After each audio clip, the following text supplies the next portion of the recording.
And of course I'm gonna get that. I'm gonna get a side stream going. One moment.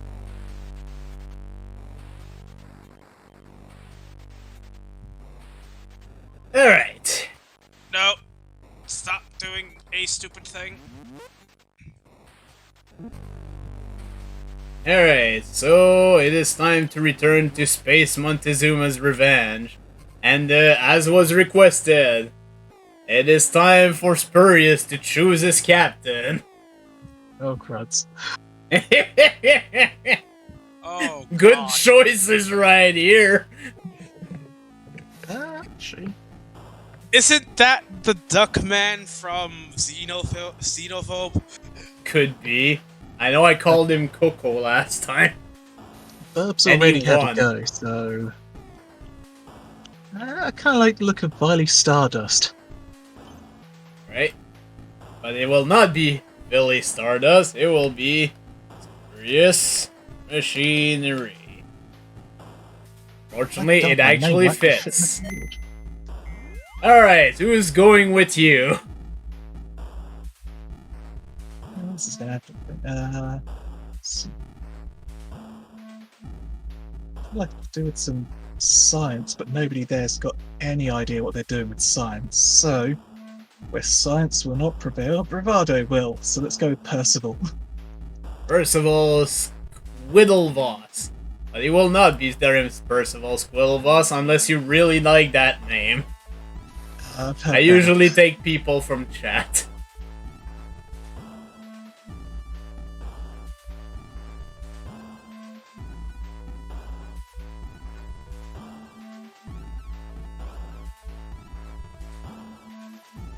Well, I can't think of a better option, so pick whoever wants to be them.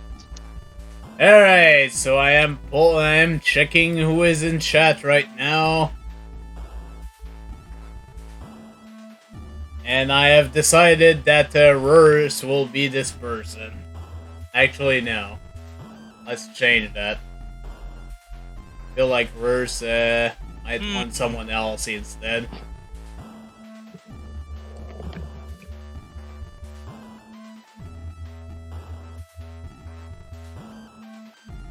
I don't know, with the bravado, fuck it, I'm gonna... whoa. I mean, this is gonna be Opie. Because of course! The expression kind of fits. Don't ask me how, it just does.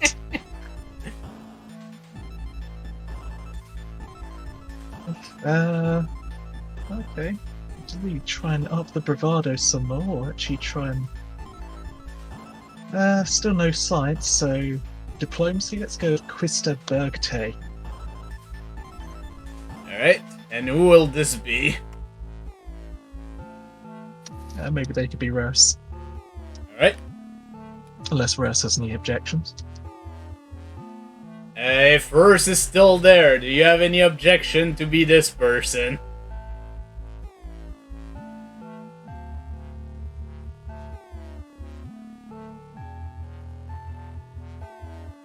Also, if they die, it's definitely the fault of the RNG and not me. Well, considering what happened to Eisen last time. I...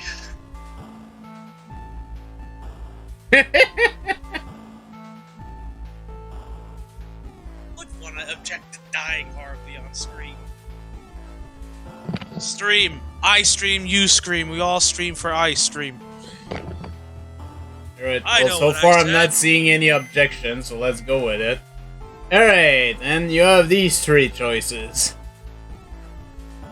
Ooh, damn, that's a good name there. Crud Star Crush. I mean, the bear's got some style in hair and glasses, but still no science. This is definitely going to be a very scientifically inept voyage. There was actually one person with one science earlier, but yeah, Yeah. very low science right now. Let's go with Crud Star Crush. So tons of attack, alright.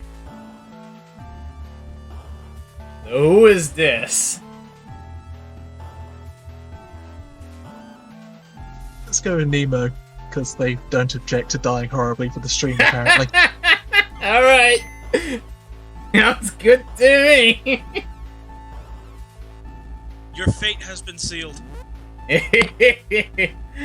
Alright, what is your starting loadout? You have no chance to survive. Make your time. Alright, let's it's a long trip, so let's stock up on food and fuel. I think default crew will be fine. Even more if you can jam in more on the food. You can technically get 30 more things. Unless you remove from the other parts. Or you could get even more things there. Let's go one more unit of crew. And last two again in food and fuel. I'm just going to watch this food and fuel just explode and burn and it's just going to all go to waste immediately. Well, let's find out as we go to this Class V star, as we don't have a choice here. HR reports that all your unpaid interns have expired. Interns made up most of the crew, and without them the ship will go dark. Worse, no one will bring you your morning coffee. They're about to leave by shuttle. How do you respond? Screw it, let's do everything myself. Oh jeez. Interns? Who needs interns? You know you're as good as 1,000 of them and set out to prove it. You'll maintain the engines, you'll clean the floor, damn it, you'll even get your own coffee. Decent coffee. Oh, it's a Possible success. coffee. At least it's not a critical failure. Well, you let a few things slide. You managed to keep the ship's essential running. As long as no one checks the closet when you've been stuffing all the trash, everything should be fine. You get +1 tactics. Hey, that trash might be useful later. Alright, so asteroid or nebula? Let's go for the green nebula. Alrighty then. Heaven time. Engineer is reporting that there's some kind of leak in the warp core and it's filling the engineering bay full of poisonous fume. Ejecting the core will waste some energy, but clear the deck, or you could have the crew try to fix it. Let's have the engineers try and fix it.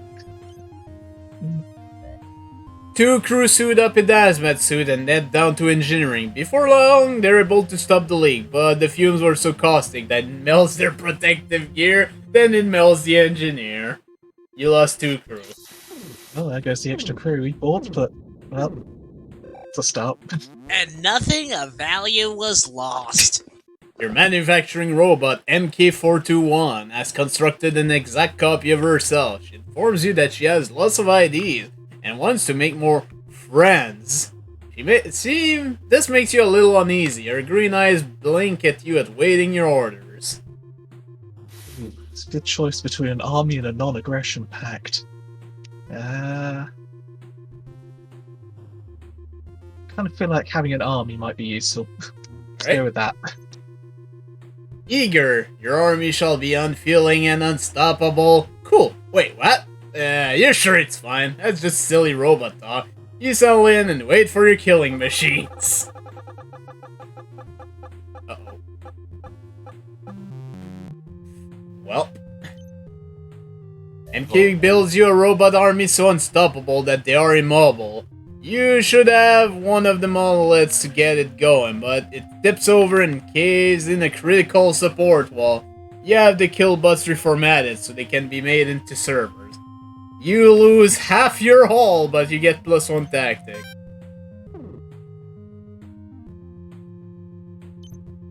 Alright, you have another green nebula and a red nebula. Is the blue star at the top? Yeah, there's a Class B star. Screw it, let's go for the green nebula. Right. Hope we get some hull out of it. Your communication officers appears with 6-year-old Gax, the kid who won the Be Captain for a Day contest.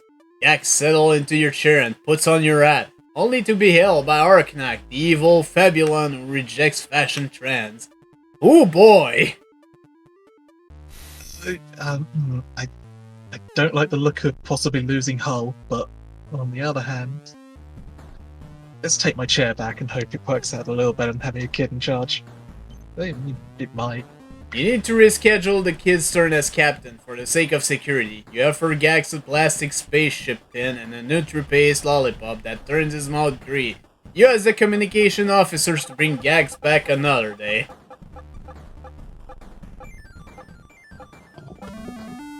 Success! Ooh. Gex cries loudly, "Somebody shut that kid up!" tells Arnak, holding his ear. "I'll do anything! Make it stop!" As a few crew members keel over, holding their ears, Arnak beams cases a lollipop over to appease the crying tot, who stops. Gain a bunch of food, but lose 2 crews due to crying. Wow. 2 crew died to a oh boy. Douche. Alright, you've got a field of asteroid and a Class O star. Let's go for the star because it's leading to a planet, and planets are adventures, so yeah. Your ship stutters and stalls. A shimmering spectral cube with 6 distinct faces appears before you in the dark of space. You're in the presence of the Grog. Your probability matrix spins out of control. You must roll the die or die. Let's try spinning it to the least imposing side.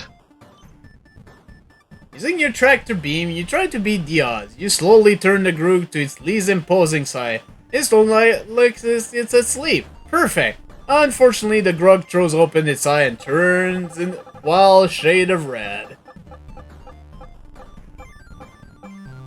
Ah. The Grog snarl. Oh fuck. Nope. I think this is gonna cut the run short. GG! I presume you could. The worst possible outcome. GG.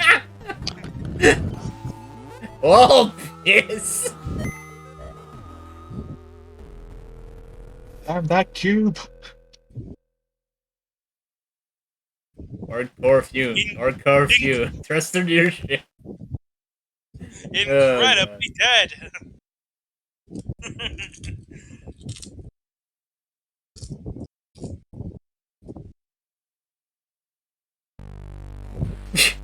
Well, at least it was quick. We should probably have you do another one since it was so quick. Who of these captains do you want to pick? Alright,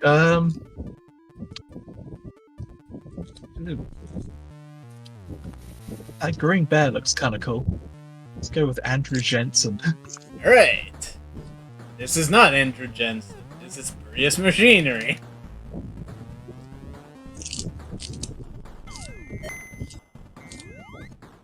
Alright, who is the first officer? We obviously gotta go with the definitely not 7 of 9. So 7-11.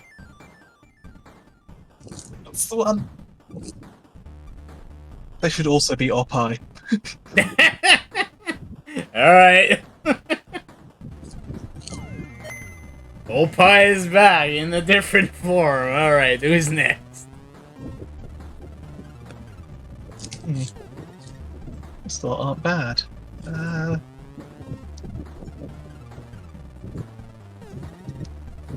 Let's go Gale Kliggers. Lots of bravado. I mean, might as well overload on it. Oh, this guy Just hope it actually comes looks like Opie in real life. What the fuck?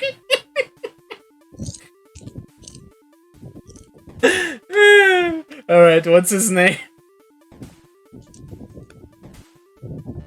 Oh, any bold volunteers? Is there any volunteers to die? Chat.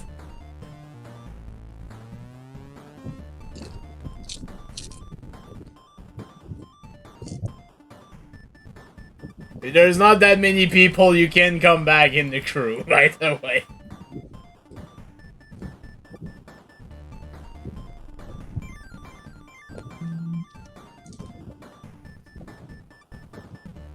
If not, I'll just call this guy Opie too, because as I... Oh, okay. Nemo has volunteered. Who's next? Guy's got some hair going on. Oh my god, yeah. Check out that wild hairdo. Let's go with Zachary, because, just damn. Alright, who is Zachary? It's inflicted on Mike since he's just turned up. Alright, sorry Mike, you've just been drafted. By the way, Mike, a run just ended. This is already a new run. Alright. I'm feeling pretty good about the sort of setup we had last time, but let's take an extra point of hull plating, just in case. And actually, just drop fuel by 1 and have 1 extra crew. You have 1 credit. Okay, just have the extra crew. Alright. So this is good. To adventure! Adventure and beyond an asteroid belt. You land the ship at this sleepy fuel depot or routine fill-up when suddenly all hell breaks loose. Attention's little light. This depot has privilege of being raided by the dazzling and dangerous dazzle beams. Oh crap, what do we do? The lasers! To open fire? Yep. Nobody raids the field depot you randomly decide to stop at. You rain hot plasma down 2 desert beams on suspecting ship.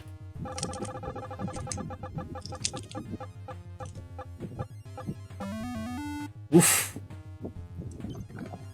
Yay, violence. Direct hit! She yells you angrily. Blast you! These weapons won't fail my next raid. Fire! She disables your main cannon and retreats from the sea. You struggle triumphantly. Fill up your ship and continue on. I'm sure you didn't need that cannon. Alright, so... got a Class X Dwarf star and a Class B star. Let's go for the BR star. Here it is. You're held by a plump, crust-legged alien in a scruffy bathrobe, tube socks, and sandals. Namaste, I'm the doting Dalai, guru of goodwill. Evil abounds in the galaxy, so I'm baiting all passing ships in a ray of pure joy and love. It's the rainbow! The rainbow wave washes over the whole ship, filling everyone with happiness, joy, and love. How wonderful! Right? I hope so. Big bucks, no whammies. Oh.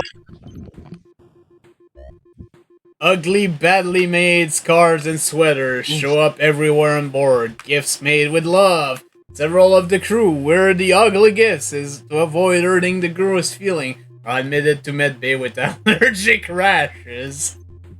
Damn, that's a lot of crew to hit. -6 crew, Jesus. Got a red nebula, an asteroid belt, or a Class B star.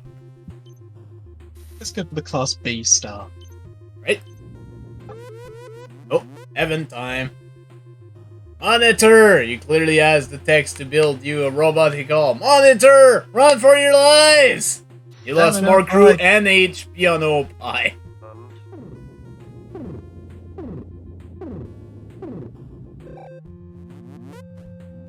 Sensors have detected a large clay disc on an intercept course with your ship. Any adjustment you try to make to avoid the astronomical oddity are matched.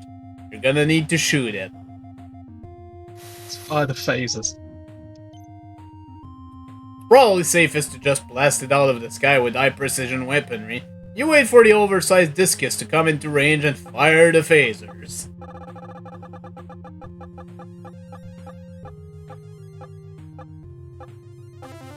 Ooh! Yay! Yay, Violence Critical wins again. success! Pew pew! With 2 shots, the disc cracks open like an egg. Inside are ancient terracotta warriors? They were thought to be extinct for millennia.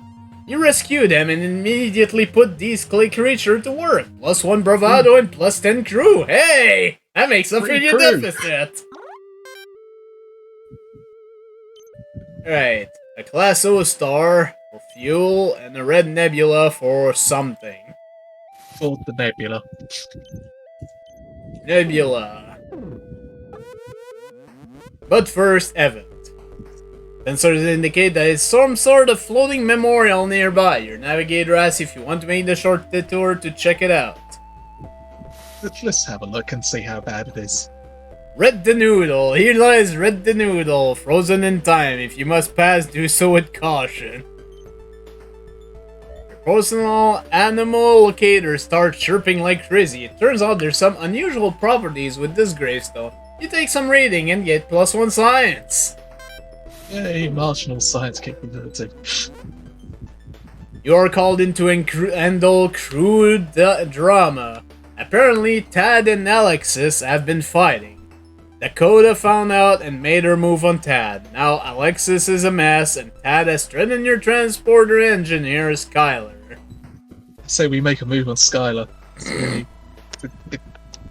It's time to make the magic happen. Come on, fail! Come on, fail! Oh, moves. Damn it! You and Skylar talk, but you both realize that neither of you is ready for a relationship, especially considering your careers. You agree to be friends, offering advice to each other about potential love interest. You're both very happy and get what +1 diplomacy. Well, no real choice. Here we go. You receive a shipment of Sourbeam and Gunyan flavored Orion Trail mix. You serve it or load it into the cannon, either option works out. Damn it. You lose Trade for stuff snack without foods. even being able to do anything about it. The Admiral hails you, asking for a quick favor. Can you retrieve the Geliac ambassador for Nerbus 4? Your ship is closest. He understands if you don't have the time. Why wouldn't you have time? The plan is just right there. Let's go get this gate. Who is going? Ooh. Oppai would be the good balance choice, but Oppai's already taken some hits. Mike's pretty good all round, but I don't know, Nemo's strong bravado, I think, is the way to go here. Let's go with Nemo. Alright, Nemo is going. Just hope we can solve this by being The team is herded into a long customs line. When your team finally reach the booth and show their interstellar passports, a stern uniform hippoclap blinks its eyes at Nemo and booms. Anything to declare? Time for belligerence. Let's make some declarations. We'll make declarations, alright. Nemo jumps up to the counter and yells to everyone in the room, "Yeah, I got something to declare. I declare this planet to be awesome!" And then begins whooping and playing air guitar. Oh, maybe it'll work. Probably won't I work. declare this planet to be awesome! Hippoclap laughs good-naturedly and lets your team pass, as Standman McGinley is whisked out of sight by the Terrorism Suspicion Agency for an immediate psychiatric committal. They give the team some snack though. You'll lose one of your crewmates, but get some food. What is hit with this game and lethal snacks? After customs, the team meet the Geliac ambassador. It's awkward. Geliacs are liquid beans. The ambassador is a jar of pink liquid with eyeball floating in it. Creepy. Will you escort the jar to High Command, or is this just too weird? I think we should verify it's the ambassador, just in case, because you can tell one jar of eyeballs from another. Ambassador? Nemo begins. Well, you lost one diplomacy, but you didn't have any to begin with, so no big deal. Yes, yes, said a voice echoing to the minds of the team away. I get awfully sick of this. Yes, I'm a liquid ambassador in a jar. Get over it. Awkward. The team and the ambassador are ready to go. One problem. It's illegal to take more than 100 milliliter of liquid off the planet, says Nervous Force Terrorism Suspicion Agency. This throws a bit of a wrench into your mission. What will you do? The solution is obvious. We must drink the ambassador. In a quick move, Nemo dings the liquid gelatic ambassador. Now the team can continue unobstructed, except the Hippoclops has this whole area under pseudo surveillance. So there's that. It's hoping he packs it into under his coat or something. Just does it sneakily. Oh, critical success! Good job. Good job. I really wish you hadn't done that, a voice echoes in the away team's mind. Bad news, the away team is detained by the Hippoclop. Good news, after about 45 minutes, the ambassador re-emerged, unarmed but traumatized. You get +1 bravado. Nice. At the shuttle, the teams find an armed guard of Hippoclop surrounding it. An audit of Macau Customs paperwork find that you failed to visit the space notary for the proper stamp. Your leave is denied. Proceed to customs immediately. We gotta appeal this. Nemo is quick to demand an appeal. The highest-ranking Hippoclop sighs and escort the team away for the appeal line, which is even longer than the customs line. The away teams prepare for their custom appeal. Nemo steps up to the podium in front of an appeals committee of 3 angry hippos who will hear and rule on the appeal. For all the stats you don't have anything in. Ooh. Also, hi, Carmine. Ooh. Hang on. Let's say we let the ambassador speak. Nemo places the jar containing the ambassador atop the podium, waiting to hear how the liquid diplomat will address the situation. It's a specialty, after all. Come on, diplomacy.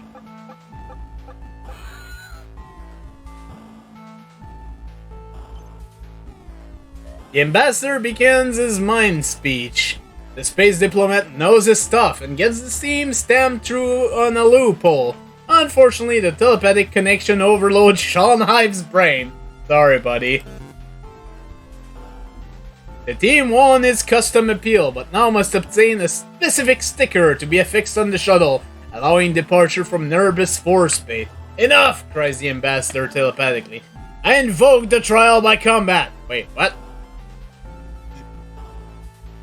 Nobody expects a wedgie.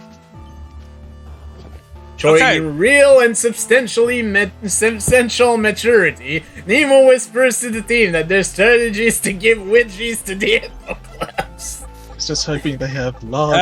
Hey, Carmine. Oh no.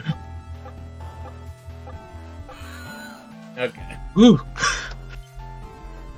Sean Beans yanks an Hippoclap's underwear up hard. The underwear rips, and the Hippoclap falls backward, crushing the would-be prankster. The Hippoclaps forfeits from sheer embarrassment. The team can leave now. It's alright. Finally, you deliver the Gelatic ambassador to the space station, where the Admiral is there to greet you. He thanks you for your help and reminds you to be sure and fill out all your away mission reports. Try and fill out more forms. We've got this far.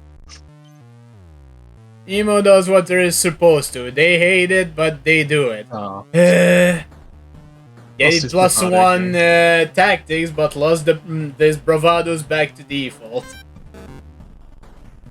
When the liquid Gelatic ambassador returns to his watery planet, he tells tales of your bravery that inspires young Gelatics. Several of them telepathically apply to join your crew. Prove the applications. We need more meat shields. Or liquid... Who cares if they've got no arms or body?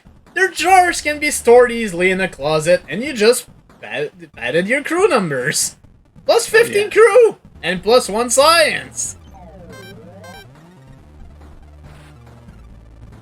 Success! Ooh. And other than a few crewmates who got replaced, no one died.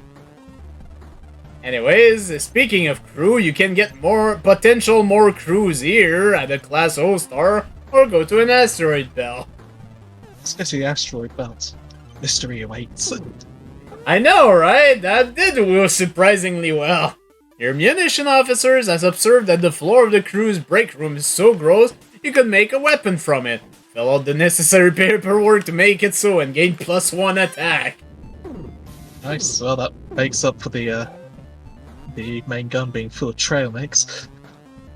HR reports that it's the intern thing again. God damn them. Do all the jobs myself. Oh boy. Who needs interns? Oh, bravado. Ooh. Oh, you let a few things slide, you managed to keep the ship essential running and gain +1 tactics. Well, no choice for the next one. It's a Class H. Or X. One of the two, anyways. You finally reboot your command console and find that the last 7 update added over 1,500 alien language to your translation software. Ooh, new solitaire too! +1 diplomacy. I wonder if it was the solitaire that added the diplomacy. You spot unexpected passenger aboard, taking holographic pictures and asking impertinent questions of your crew.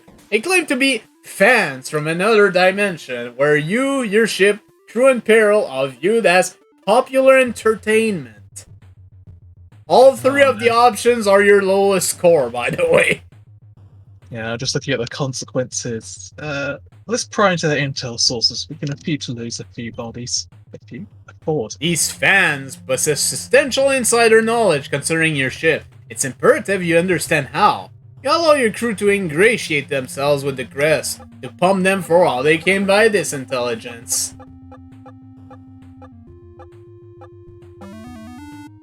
Alright. The fans and crew bond over shared memories. They know of all your adventure, past and future, right up to the untimely end, which they refuse to spoil. The advance warning saves you wasted fuel, but several crew rethink their life choices. So, lost through crew, but gain a bunch of fuel. I'd say that's a good trade in this case. Alright, so there's a red nebula with the potential of an anomaly, or a Class B star with the potential of a planet. Let's go to the Class B star. Right. Nope. The warp core is having trouble. Having started due to clogged plasma manifold. Your chief engineer claims you just need to increase the fuel intake, flush out the burned material. You could also probably flush it out with neutral paste. Let's increase the fuel intake for now. With an increase of fuel, the clog in the plasma manifold is dislodged and vaporized by the warp core. You hate wasting fuel, but at least the warp core is back online.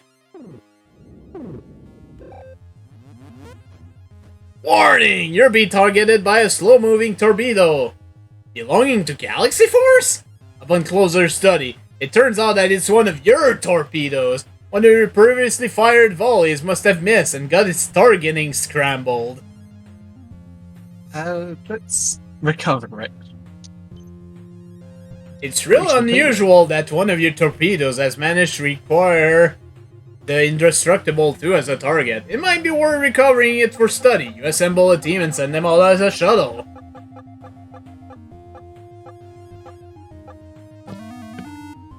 Success! With sweat-covered brows, the diffusal team delicately snips the red wire and disarms the bomb. Woo! When all back for study, it turns out the torpedo sensor were operating during its journey, and you learn a lot about this sector. You gain 1+1 tactic. Alright, time for planet. You're held by a Jerry Curl zombie in a studded red leather jacket from a nearby moon. The alien raises one sequin glove in greeting, inviting you to the surface. Are you curious enough to form an away team? I reckon we should risk it. Let's take that moonwalk. Who is going this time? Well, Nemo did us good last time with just sheer bravado, so let's go with Nemo again. Nemo!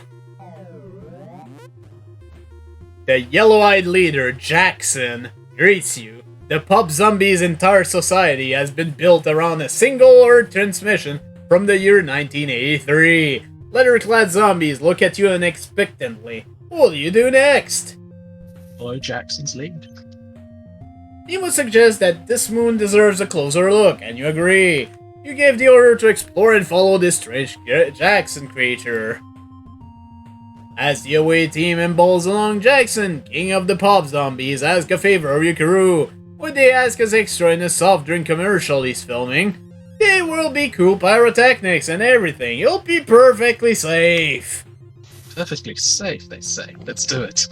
Do the Also- commercial.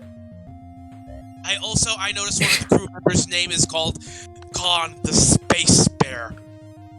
Don't Yep. we already have a captain as a space bear? Doesn't matter. can There have can more be than one multiple there. space bear. During a pyrotechnic malfunction, Jackson and Nemo are injured on the set. Nemo better Damn it. appreciate the danger of pyrotechnic displays from now on and attempts to press on. That wasn't perfectly safe at all. As they explore the moon, your teams find a creepy abandoned amusement park. It's probably unsafe, but looks literally inviting. As the team ventures toward it, a menacing horde of abandoned llamas charge from the trees nearby. Open rodeo style. Good thing Nemo appeared to be carrying a rope. The officer screams, "Yee-haw!" and starts spinning a lasso overhead, ready to rope and hog-tie the llamas.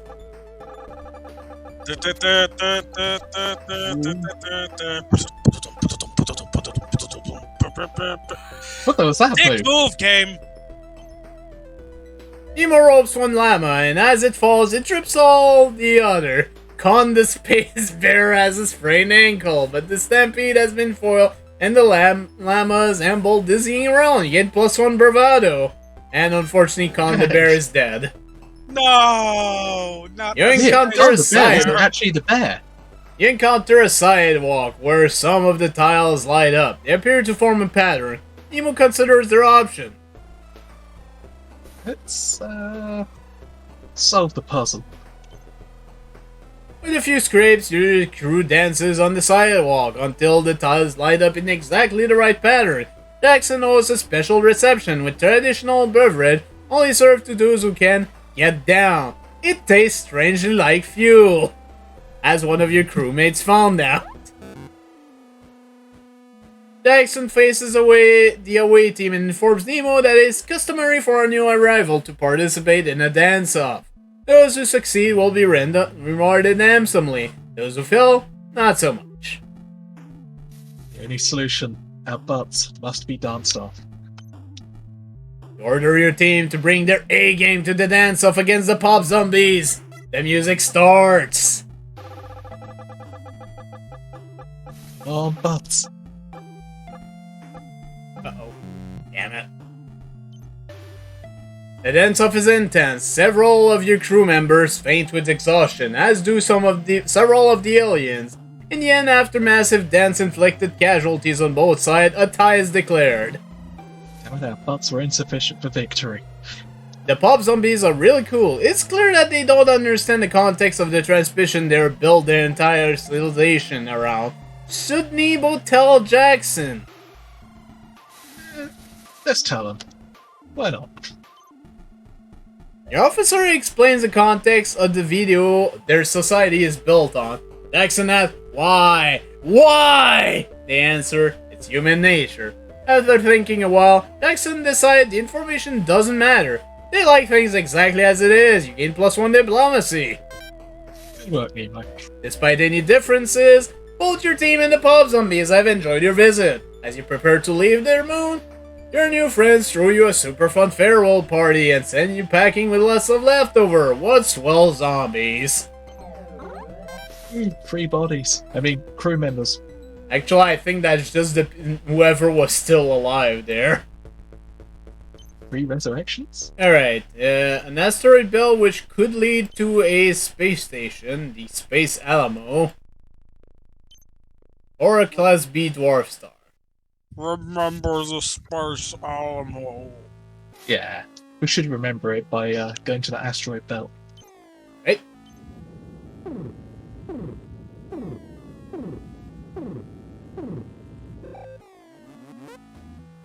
Internal sensors detect an alien presence has suddenly appeared aboard your ship. The alien has given no indication of its intentions. Let's bait him into the open.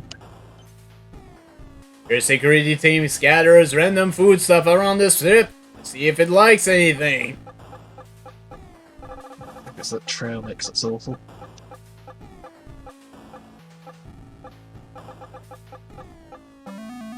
Whoa! Oh, Frickin' RNG! Yellen likes something, alright. He likes the taste of the crew.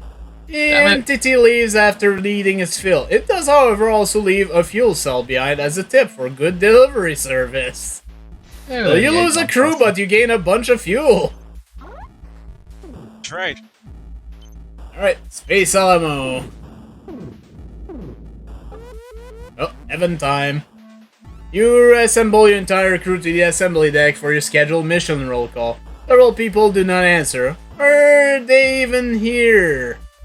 I bet they jump ship at some point. You've arrived at the Space Alamo, a popular trading hub for Takoshans, as well as a variety of other local species. The chilly people seem to run a tight ship around here, so it should be pretty safe to stop for a spell. We should have a rest to get that hit point back on those people. You want to rest here and recover some health? You have to consume some supplies. Yeah, that's fine, let's do it. Time to kick back. Eat the food and begin your long session of R&R. Crack open the neuter pace. Yeah. By the time your tour is finished, you've blown through at least a month's worth of ration. I mean, you all feel awesome now, but you're a little astonished at how much you ate.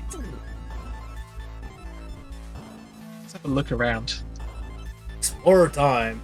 The Space Alamo is renowned for its orbitally grown produce, but there also seem to be bar along with a few other traders in the vicinity as well. Let's trade first. And, So crews are in demand here. I'd say we just... Yeah, let's drop a unit of crew for a couple of food. Like that. Yeah, that's good. Trade Check out complete, the you head bar. back to the center. Take a look around. It's packed with lively character from all around the sector. Who would you like to talk to? Let's try the lady with the power armor. You approach the lady in power armor, who introduces herself as a bounty hunter. After sourcing the space breeze, she lets you know that for a price, she'll be happy to improve your ship's offensive or defensive capabilities. I like guns. Let's boost that some, or at least hopefully boost some. She offers to ignite you in weaponry as long as you're willing to trade. She's looking for fuel or hull. Let's trade some fuel. We got spare-ish. After finalizing the details of the trade, the two of you shake hands, and Bounty Hunter immediately gets to work. You get +1 attack. Ooh, more guns. The bar looks completely empty now. Yeah, let's just go back. Ready to leave? Yeah. And there's no choice. Let's go to this Class B star. But first... Oh god! Space dysentery. The unnatural and disgusting effect of space dysentery ravage your crew. Earth dysentery is like a relaxing vacation compared to space dysentery. Lost 4 crew and 15 food. Even in space, no one can hear you shit your guts out. You're so excited! The last time you were at Omega Mart, you invested in a state-of-the-art efficiency management machine, the TFS 9000 Efficiinator. After months waiting, it's finally here! You can't wait to try all its functions! vacation and leave it in charge. What could go wrong? Everything you've seen and heard about this incredible machine suggests that there's a lot it can do. You decide to take a 3-day weekend on spa planet Krinis 3, leaving the TFS 9000 Efficientator in charge.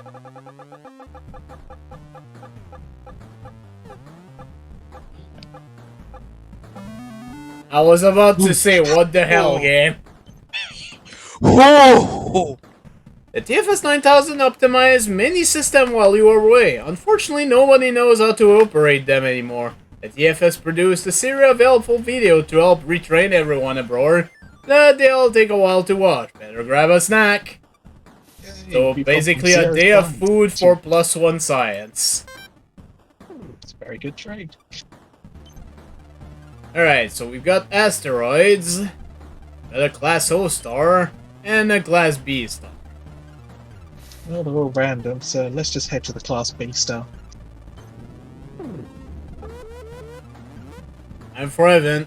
There's some sort of floating memorial nearby. Yeah, let's risk it.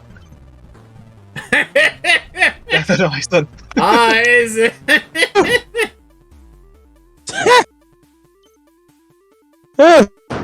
A robot ghost flies out of the greystone. 0100. Before you can react, it flies up with a fleet of other ghosts who are robots and begins retrofitting your ship's armor, +2 hull. Oh, hey! The thing kind of paid for itself. Thanks, Eisen. You awaken with a start. You've been gagged and tied to a chair. The room is dark, and you struggle to see anything. Suddenly, several of your crew burst in through the door, and their eyes lock expectantly with yours. Let's play it cool and stay silent. You know what you're doing, your team know what they're doing, and you know that's not your team. Come on, hit this skull! Damn it! At least you're pretty sure it's not your team. You aren't sure how long you spent in that room, but it seems to have made you short-tempered and more decisive. Some of your crew doesn't like this new you, but you do get +1 attack. More guns somehow. So a Class P star and with potential of fuel, and a Class X Dwarf star with the potential of food. Let's head to the Dwarf Star. Although food is on 69. Ah, it's gone now. Hungry and desperate, you hail a passing ship. The holocron flickers on. Ah ha ha! Food! Only prime pupil gets a tasty treat in my class. If you wish to survive, listen to my lecture carefully, Captain, for it will all be on the test. If you wish to get some food, solve my maze. Ooh, these trades look kind of minus food plus food.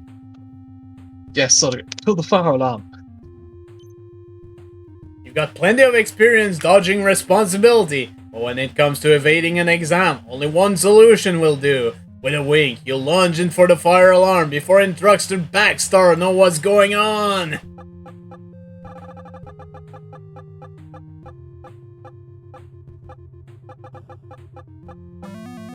Ah, almost a critical success. Ah! Gold Magenta, all personnel abandon ship! Backstar forgets all about the test and thinks they're an emergency. Once the escape post cleared out, you board this ship and take the food inside it. That's pretty food! Get set plate, idiot! Alright, so there's a few things in the vicinity, but in the meantime, there's an asteroid belt for potentially more hull, and a Class B Dwarf Star. Let's head to that Dwarf Star. That ship layer, it looks kind of cool. Oh, threat 2 skulls. To adventure. AI controlling the ship's food replicator has decided it's graduated from common food and is only willing to produce tiny portion of space gourmet meals from now on. But it's burger night and their crew just wants their burger. Well, we have a long history of doing things for ourselves, so let's make these damn burgers ourselves. You make a ship-wide announcement. This crew will no longer be subject to the whim of the tyrannical Chef AI. You have no formal training in cooking, and in fact, no one has manually cooked for centuries, but how hard could it be? Also, Well, hi, let me see what Mike. the burger looks like. Should be able to replicate it. We'll make Critical success! we'll make smash burgers, and you will all like it. You're a latent culinary genius! Within an hour, you've completely reinvented the space burger, as well as space pasta and space soup just for kicks. The eye cries digital tears, shamed by your mastery, and your fame spreads across the galaxy, plus 105 food and plus 1 diplomacy. Your food situation is pretty fucking good. We've got to go to that hall. I don't know Okay, what's there, but they won fuel, which is what you don't have, unfortunately. But there's something interesting going on though. all right. Our quest is to find the spaghetti After months star. of hard work and training, your weapons officers has graduated with a fuchsia belt in Space Kwando. The graduation ceremony involves a lot of zero-gravity kicking, which looks both impressive and exhausting, plus 1 attack. Your attack is the same as your bravado now. When you enter the star system, you're held by a Galaxy Force long-distance supply ship. The pilot lets you know she's been given authority to trade with you should you choose. She also mentions that their trek has been incredibly boring. Well, let's chat.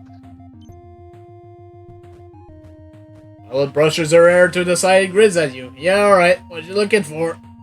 Let's at least look for upgrades. Pilot looks you over. Well, sure, we can look into upgrading your ship. What are you interested in? More guns, maybe. So combat. Yeah, Advance has been a. I answer need to a lot of specifics, things. though. More guns? Alright, we can do that. To cover the cost of the upgrade, we'll need some hull plating, or, you know, some food would be good too. We'll need to exchange some resources to make up the cost of labor and whatnot. Well, we're good for food, so let's give him some food. Right? Enter the details and get plus 1 attack. Yay! No more upgrade though, we're out of components. Since they need fuel and we need fuel, we might as well skip on trading for resources and just go for now. Alright. For the first time I see it at 9. I'm guessing 9 is the maximum. Nope, yeah, I it think goes it can still go higher. Because the bar, I think, can go up to here. Yeah, I was looking, actually, if my cursor was being shown on stream, and it is, so. It is not showing on the side stream, though, but that's fine. A lonely asteroid tumbles idly through space. Its barren exterior has no distinguishing marks except for a series of short, regular trenches carved across its surface. Fire the lasers! Part of the weapons. You don't trust rogue rocks. As on your command, 12 types of destructive energy are unleashed.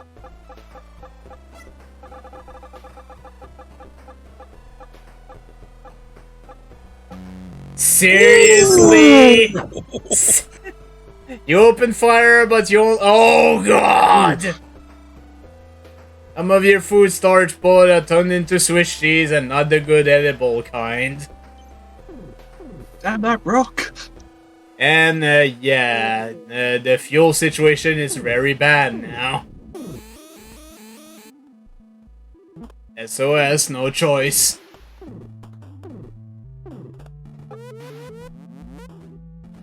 A Fabulon in gaudy neon bowling shirt has received your call for help. He says he's a collector of ship paneling and will trade you fuel for one of your plates.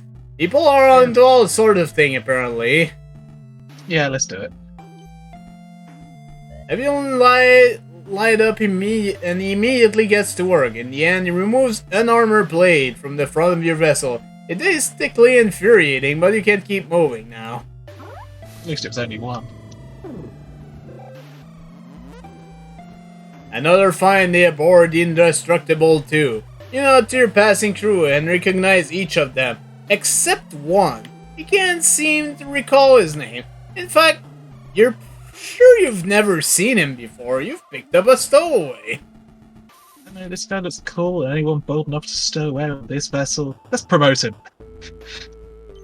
Bold move. You Will it pay off? admire his gumption almost as much as you admire your own gumption. In fact, he reminds you of you. You might have sworn with flattery. You become the stowaway over and immediately promote him to your assistant.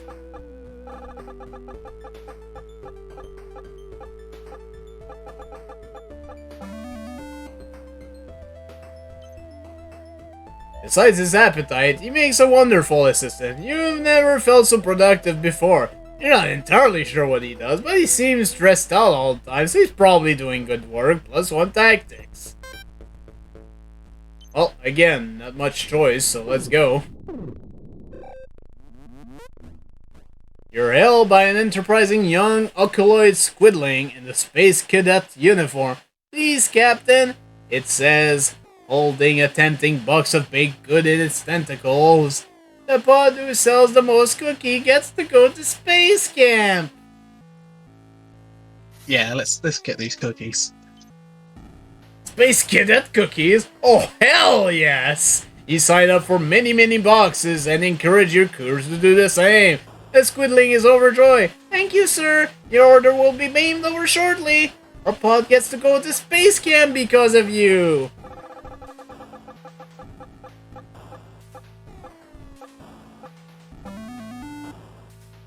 Alright. The squidling tells its whole pod, and soon every squidling in the pod is offering nickel narfs to people of your ship, which is great, except that now some of your crew members failed the weight requirement on their physical. At least you get food.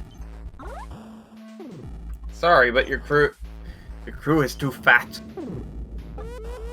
Oh. You're called into the med bay to handle an unusual situation.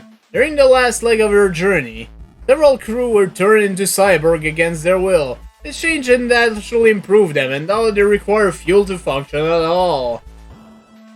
Let's slow them down easy. Unfortunately, this isn't sustainable. Explain the situation to the unfortunate crew member, and tell them to take the day off and enjoy themselves. After a fulfilling day of relaxation and merriment, the crew powers down for the last time.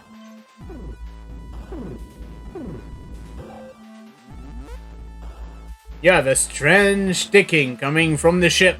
You take it to the nearest repair shop, a real seedy back of the galaxy kind of place. A big lizard mechanic in overall says it's your warp core, the most expensive part to replace. Strong arm him. That should be the answer here. Your crew steps forward to teach this reptilian rip-off artist a lesson. Also, I have to say this, that lizard's like, welcome, what are you buying? It does look like that, doesn't it? Yeah, he does. Critical success! Yay, violence! Okay, dang! Lizard says with tears in his eyes. You know how hard is it to make a living running a buddy shop in space? Why, Lizard tightens a couple bolts for free and sends you on your way. I'll come back now, here. Gain +1 bravado and +4 hull. Anytime. Just don't rip up my arm. Alright, so an asteroid belt for something, a pink nebula for potential crew, or a Class X star for food, potentially. Oh, we're probably going to run out of fuel en route, so let's go to the Class X. Oh. After an hour of looking, no one can find the hourly productivity report. It should make drafting the next one easier, at least. -1 tactics. And SOS time.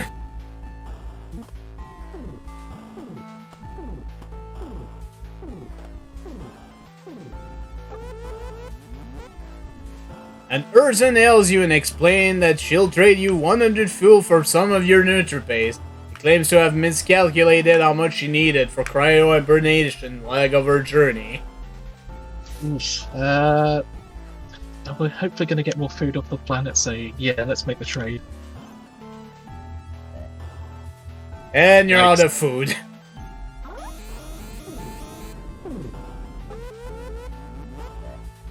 If your officer had been bitten by a poisonous space Now we got snake, five. What? like regular snake, but can move Oh, God. around in zero gravity, which is totally terrifying. What? Yes, space snakes. What initially appeared to be a star seems to be a planetoid covered in a calm golden ocean. Suddenly, your sensors indicate multiple anomalies coming from the planet and inside your ship. If you believed in space ghosts, this would be scary. Shoot it! Shoot it! Fire a warning shot. You don't know nothing about no shiny space balls, but you sure as heck won't tolerate any spooky intimidation of them. You load torpedoes and get ready for the show.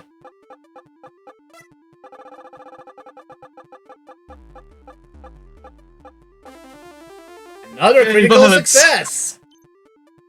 The mysterious planetoid pops like a ripe fruit, launching tons of vivid yellow goop straight at you. Turns out it's not only delicious, but it also reinforced the hole. Neat! You'll be on your way as soon as the view screen is clean.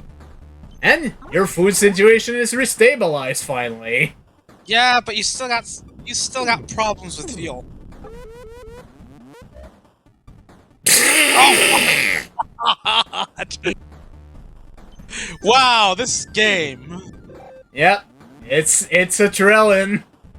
After making first contact with the Turgan, you return to your personal shuttle and realize you lost your keys. Your whole life is on that keychain, your comp tag, keys to the shuttle, and your Omega Mart Save a Lot Club key tag. This is bad. Violence is always the answer, apparently. Except when it wasn't with that damn rock. So, pound. Yep. Pound that shuttle. Pound it You have hard. no keys and can't call anymore. Someone's got to be inside the shuttle. Start pounding on the outside hole to the small ship, hoping someone will hear you and investigate.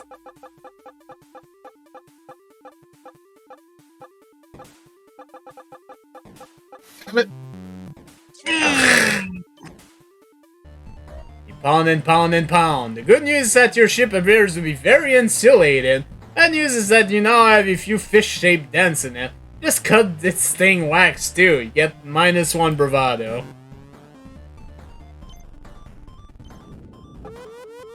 Oh my god. Ooh, damn it. -1 tactics, +1 diplomacy.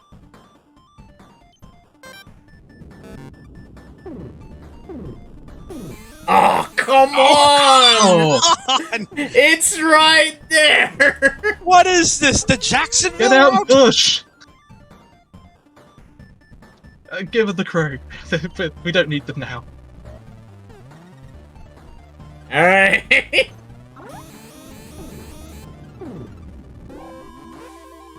Yay! Yes, mission successful with no crew. Congratulations, SpuriousMachinery. You've successfully traversed Space Montezuma's Revenge in the most daring expedition. Admirable rule breaker.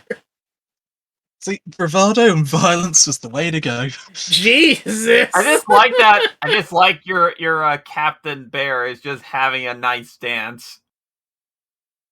He's earned it. He's like, yeah, everyone lives.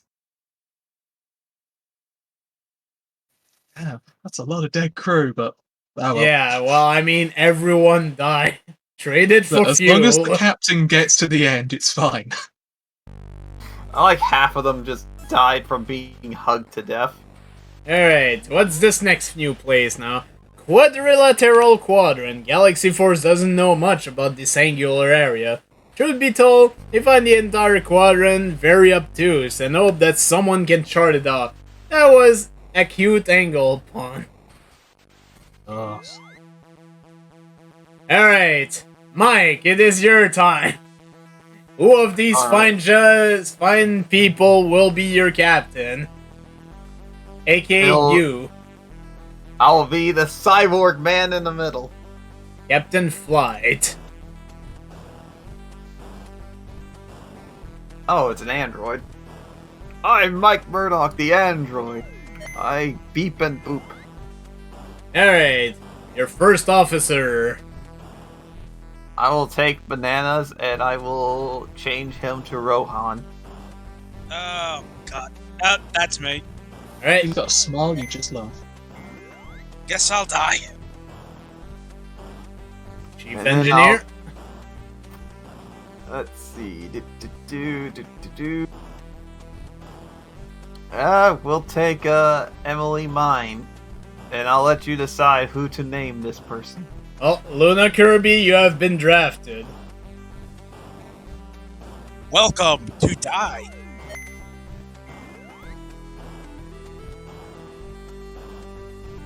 Oh my.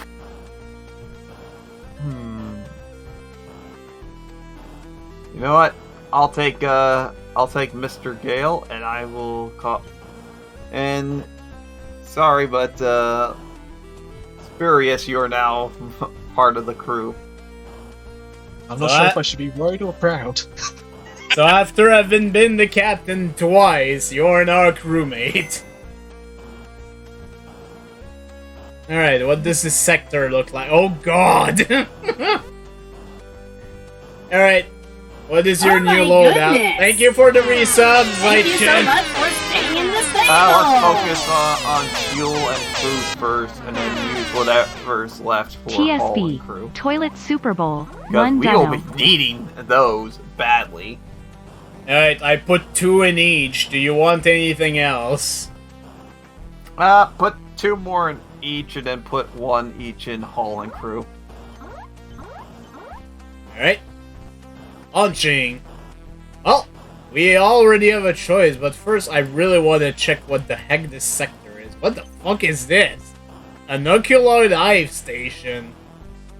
Oh jeez. Looks like it's choices all around except one place. Well, they 2 did places. Well, they did say this place is horrifyingly obtuse. Alright, so you have the choice of a Class B star. Or another type of Class B star. I'll go with the one with the crew. Right. To adventure!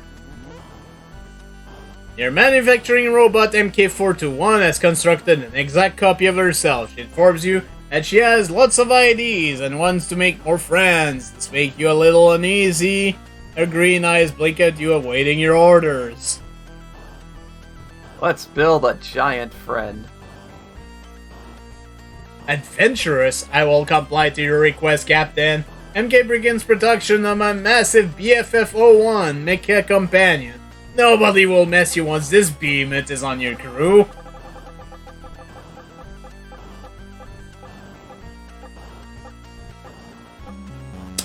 Not quite. Good start. The org is finished, and it's time to activate the BFF-01. As the massive robot stands up for the first time, his legs begin to buckle. It doubles over, destroying a freezer filled with Nutri-Pop. Well, that was educational. Hey, but you do get 1 science, I guess. Alright, so you have a pink nebula and a red nebula, both of which have potential for food. Down to the red one.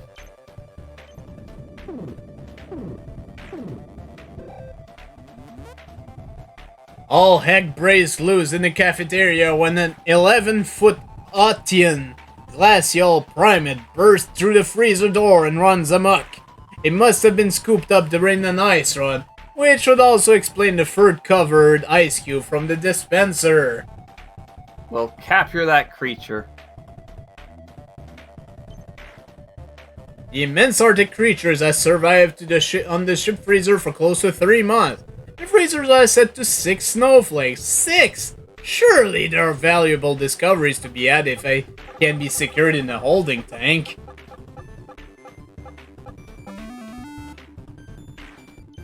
Well, the creature's fur is actually an amazing composition for what makes for powerful insulation material. No one is excited about Yeti for shirts. Oh, your scientists instead use this discovery to prevent weapons from overheating and get +1 attack. You have a green nebula and a Class X dwarf star with the potential of random stuff. Let's go to the dwarf. Right. Zoom, zoom, zoom. Heaven time. Your logistic officer has scheduled an all-day team building seminar.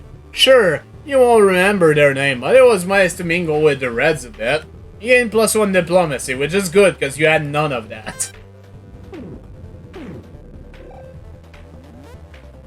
You're being attacked by an unknown assailant. The warp drive is down. Helm controls aren't responding, and they're ignoring any attempts of communication. Your gunner chivalry reports your weapon all work though. What's the call? Boarding party and take them out. You need Well, to not shoot them you in the nod to your pee-pee. sheep of security who assembles the boarding party. Once ready, they board the shuttle and prepare to make the dangerous flight over to the attacking ship. Ooh! And that's a critical failure. As soon as you open the shuttle bay doors, the pirate fires an arc of energy into the shuttle bay, causing the shuttle to explode. The damage is severe, but the explosion miraculously rebooted the warp drive. You get the heck out of Dodge. But yeah, you've lost a lot. Oh yeah.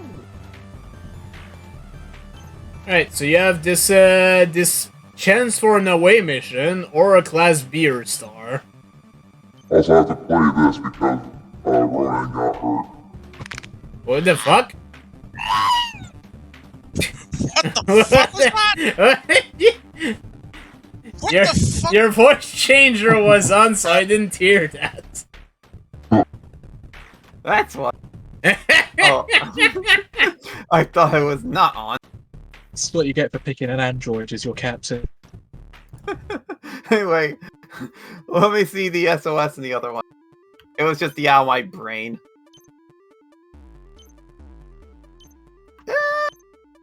Let's go to the B star. Screw the SOS. Alright.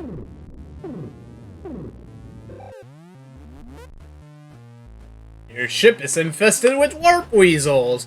The department are all arguing over who should take care of the problem. Once everyone has had their say, consider your option. Well, let's deploy the droid. Send my brothers to kill them. You issue the order to prepare the ship's finest droids for the extermination effort. Jesus! The only droids you have available are custodial droids. They use their oversized dustpan to sweep up the warp weasel, but get a bunch of fur everywhere, causing your first officer's allergy to go nuts, and he loses one tactics. Oh, God. Alright, you have a Class B star and an asteroid belt. To the B star.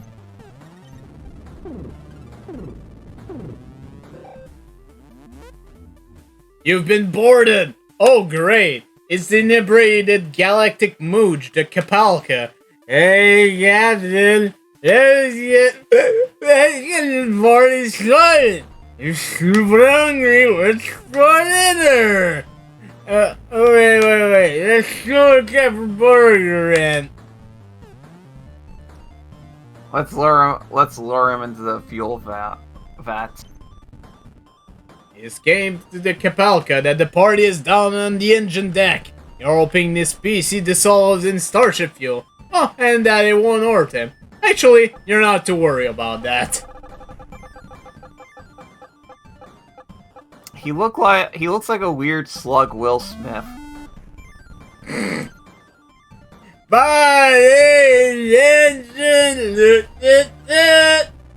The Kapalka sings screams as he plugs down the fuel store.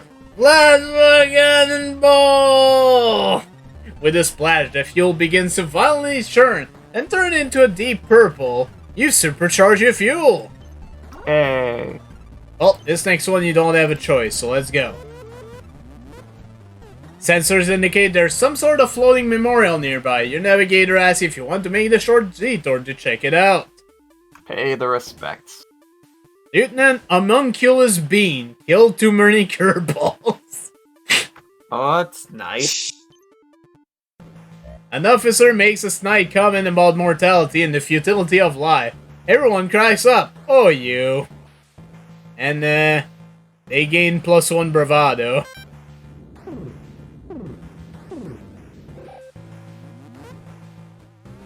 The chief engineer has invited you to a supperware party. You hate parties when you're guilted, or you're guilted into buying overpriced stuff you don't need, but you want to be a supportive captain. You arrive and everyone seems to be having fun. I'll just buy the Tupperware shit. You understand that the whole reason you got invited to this thing was to buy stuff, or the chief engineer would get more free stuff. You opened the catalog, decided to just get on with it. It's the nice thing to do. Oh man, just hearing that reminds me when my mom was into that whole Tupperware thing. Wow, it actually succeeded. And my dad decided to sing a song called Tupperware Party in Outer Space. In a fulfilling mishap, you accidentally ordered too many of the brightly colored and expensive containers. Trying to make the best of it, you weld the surplus Tupperware products onto your hull. Was too whole. Alright, you've got a pink nebula and the potential of an away mission. I'll have to take the away mission because food is needed.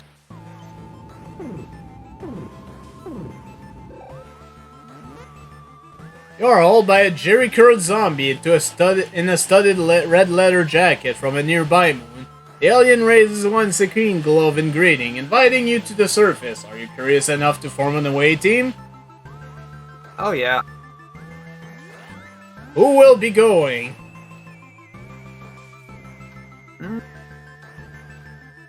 Sorry, Luna, you have to go. You're the only one that can do the shoots. The yellow-eyed leader Jackson greets you. The pop zombie's entire society has been built around a single herd transmission from the year 1983. Leather-clad zombies look at you expectantly. What will you do next? Yeah, let's follow them. Lunar Kirby suggests that this moon deserves a closer look, and you agree. You give the order to explore and follow this strange Jackson character. As the away team ambles along, Jackson, king of the pub zombie, asks for a favor from your crew. Would they act as extra in a soft drink commercial he's filming? There'll be cool pyrotechnics and everything. It'll be perfectly safe. Yeah, let's do it. During a pyrotechnic function, Jackson and Lunar Kirby are injured on the set. Lunar Kirby better appreciates the danger of pyrotechnic displays from now on and attempts to press on. He had +1 tactic, but they did take 1 damage. Hello, Grumpy Old Milk. As they explore the moon, your team finds a creepy abandoned amusement park. It's probably unsafe, but looks oddly inviting. As the team venture forward towards it, a menacing horde of abandoned llamas charge from the trees nearby. Step aside. Copying some last-minute dance move, your team dodges the oncoming llama, which continues stampeding into the Forlorn amusement park. Oh god. This looks dangerous.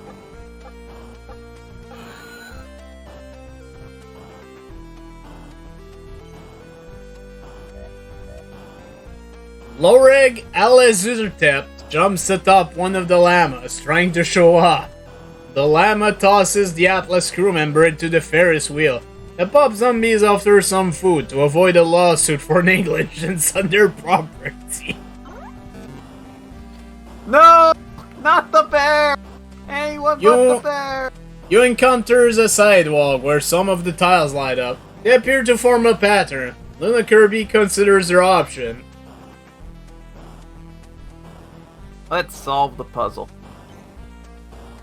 With a few scrapes, your crew dances on the sidewalk until the tiles light up in exactly the right pattern. Jackson hosts a special reception with traditional beverage, only served to those who can get down. It stays strangely like fuel. One crew died because of this, but you get plus 50 fuel. Jackson faces the away team and informs Luna Kirby that it is customary for a new arrival to participate in a dance-off. Those who succeed will be rewarded handsomely. Those who fail, not so much. Yeah, we'll have to download the dance program. The Kirby asks that all the dance program in the ship's computer be downloaded into the team's database. This should give your team an edge, right?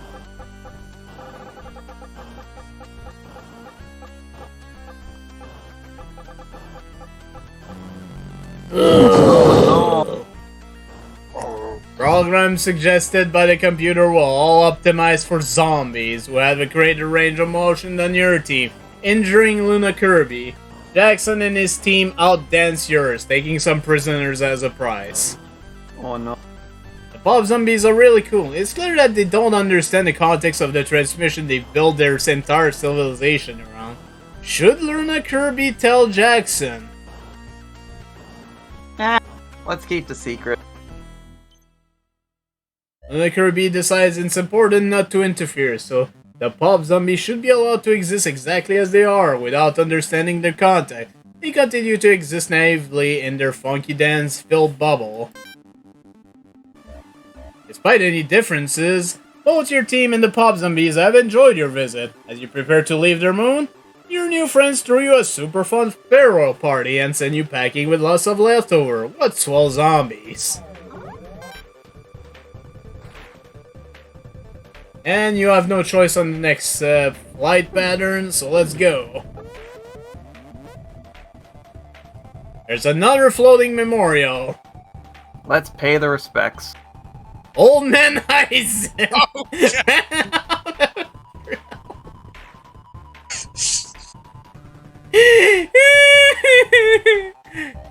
You notice an highly advanced weapon laying at the base of the memorial. You get the sweet gun and show it off to your officer. They're all jealous, +1 attack.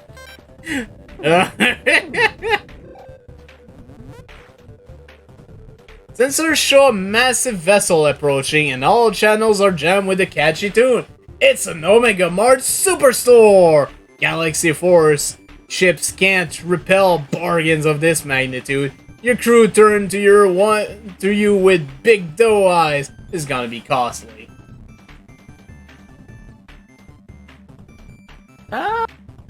Well. You know what? Let's go with the compile the shopping list. You grab your personal data pad and jot down a couple of notes about what you need. Milk, bread, laundry detergent, positive isocoptic fuel cell. Yep, it's all here. Remind your crew not to wander off. This is supposed to be a quick trip.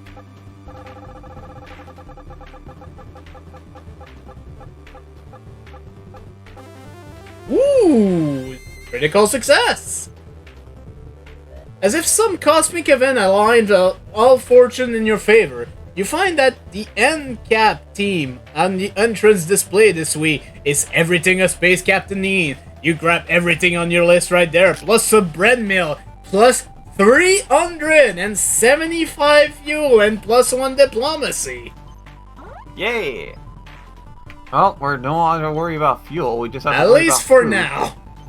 Because you never know whenever there's an event of bullshit. Like that. You receive an SOS signal coming from a nearby cluster of asteroids. Apparently a fuel tanker is stranded and taking a beating at the fast-moving rock. Based on the telemetry of some of the asteroids, you don't have much time. Let's save that crew. You swoop in as close as you're willing and teleport the crew aboard your ship. As you fly away, the tanker ruptures, triggering an explosion that vaporizes the entire asteroid cluster. The survivor, overwhelmed with gratitude, join your crew and give you 15 food.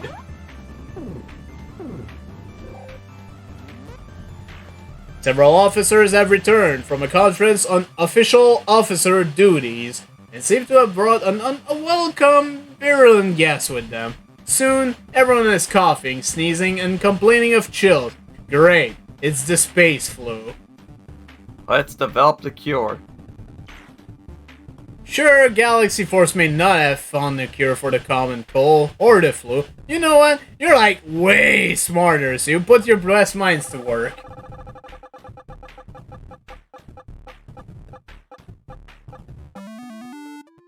Success! After several simulation trials and then follow-ups to the trial, the medicine you develop it doesn't cure the space flu. However, it does suppress the symptom to a more manageable level, which is nice. And +1 science. Alright, let's see the map so far so I know where to go. Yeah, sure. Well, this is what it looks like right now. Alright, go back. And you've got a Class B star and a green nebula.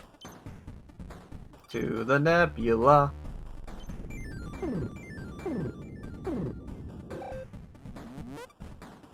You land the ship at a sleepy fuel depot for routine fill-up, when suddenly all hell breaks loose. Attention, low life! This depot has privilege of been raided by the dazzling and dangerous Dazzler Beams! Oh crap, what do we do? My god, she's beautiful. You've never felt like this before. Her confidence, her poise, incredible. She's so sure of herself. It's time to risk it all and tell her how you feel.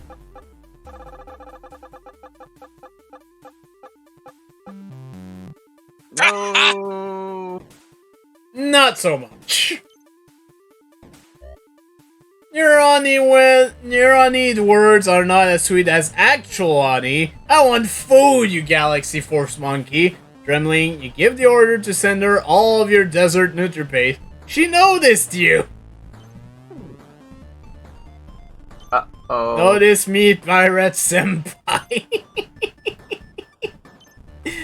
Let's go to the beer star. That's the top one. Before you, floating in the darkness of space, is an ancient carved obelisk covered in various alien languages. The carved characters shift and change in front of your eyes. It seems to be made of a very strange material. Let's study it. Which study? Because both are study. Oh, the construction. Alright. The obelisk seems to be made of stone, but not. The material rearranges itself through different electric impulses, coming from a crystalline core. The experiment to make this discovery destroyed the carved letter, but, you know, science! Weird science. All HR reports that all your unpaid internship have expired. Inter is made up most of your crew, and without them, the ship will go dark.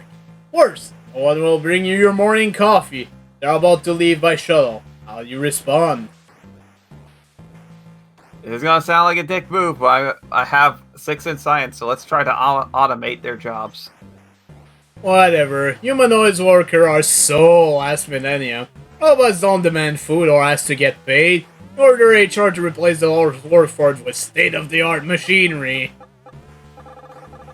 But is it spurious? This is important.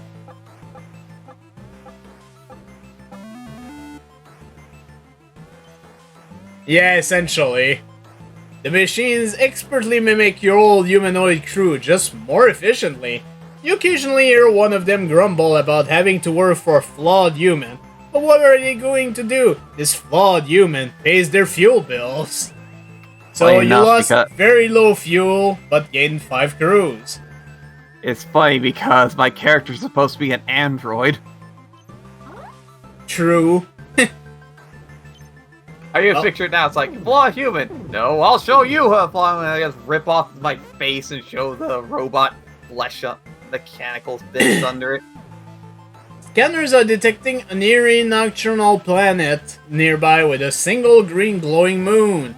Apparently it's chock full of loot and natural resources. This could be a valuable opportunity. Are you going to check it out?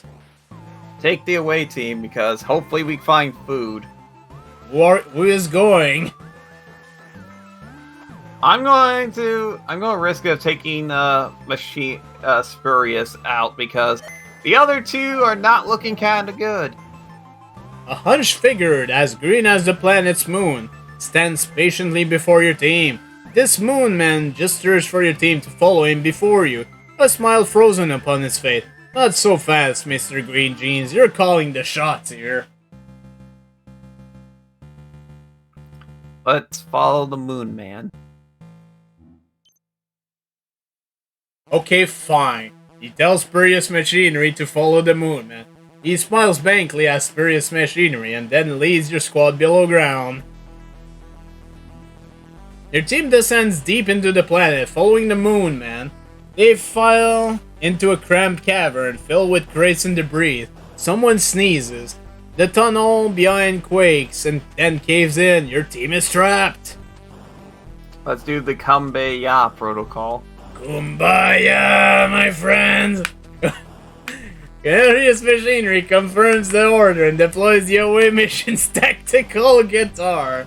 Before long, a circle is formed and everyone is seated and singing. The movement signs silently, his same smile unbroken. Kumbaya, my friends! Kumbaya!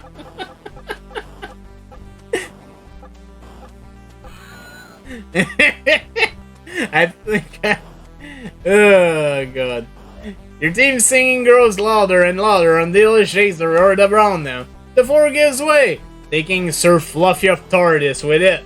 Well, Sir Fluffy of Tardis always wanted to die singing, and now the way is open. SpuriousMachinery leads the away team into an ancient and dusty crypt. A stone casket stands ominously in the center of the crypt. Undisturbed, the moonman gazes at it, still holding his stiff smile. How should his team proceed? Let's open that casket. Your wish is SpuriousMachinery's command, and soon the rest of the team is working together to lift the lid from your green casket. Moonman looks on. The team's horror, a tangled mess of old bones, heaves itself out of the casket. The bone thing's 4 skulls stares at your team as it reaches into the casket to receive a sword and shield. SpuriousMachinery needs an order. Bow before the mighty Skella King. You order your team to pay their respect to this imposing foe. Perhaps a show of fealty will swim to your side. Who knows? Hey, you're the one down there.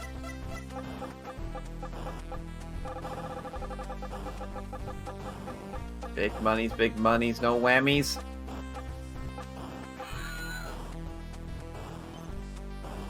The Skella King balls back. He's motioned for Ravax to step forward. He raises his sword. Is this a knighting ceremony? Oh, no. This is not that. Everyone should run! Your intrepid team has now arrived to the bowels of a dark, damp dungeon. The walls are fuzzy with moss. An enormous blob creature, bristling with mushrooms and tendrils, is sleeping soundly in a pool at the center of the passage. Yeesh.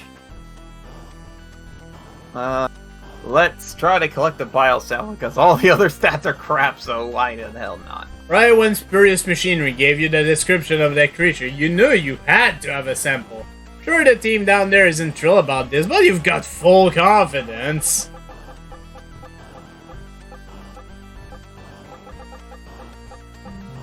Ugh. SpuriousMachinery decides to come at it from the direction at once. This could work. Just as they get close, the beast snores out the noxious fumes, skeletonizing Finley and the other biotech. Oops. The away team not another bear man! The away team follows the moonman to a ledge that looks onto a massive bottomless cavern. The only way forward is a crumbling stone bridge leading up to a platform suspended above the pit. There's got to be treasures. Forward team. Magnetic grapple. Smart play here is the magnetic grapple beam. No chasm is too bottomless for the shot and swing action of a Galactic Force standard issue grapple beam. Sadly, I'm losing men.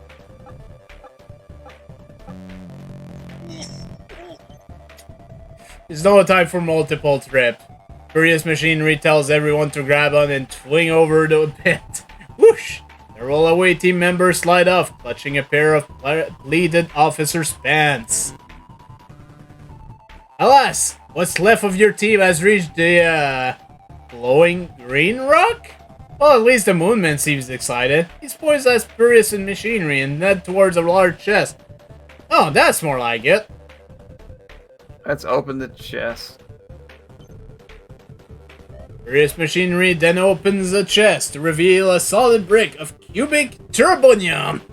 This hyper-condensed ship fuel should last you a long time. Do mark this strange structural planet with a smiley face in your ship's database. So, Spurious gets +1 science, +1 tactics, which would have been useful earlier, and +300 fuel. And the crew member is the only one that was still alive. Yeah, and it's that green man over there. Yabegu. Well, no real choice. Let's go. Sadly, we need to get some food. You are held by PanAnning Mercurium, which customarily flags down traveler to have them weighed on in legal matters. You agree, and find out your task is to settle the dispute over a property line between two of the planet's inhabitants. Let's determine this dispute. You're flying the flagship of the Galaxy Force, equipped with some of the most advanced technological wonders this side of the quadrant. You offer to use your ship's sensor to conduct a neutral, third-party investigation.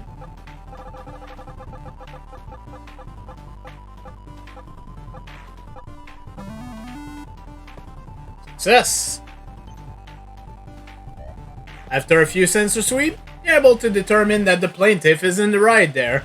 Citing the evidence you gather, you give your judgment in favor of the plaintiff, and the case is closed. Huh, that was weirdly straightforward. +1 diplomacy.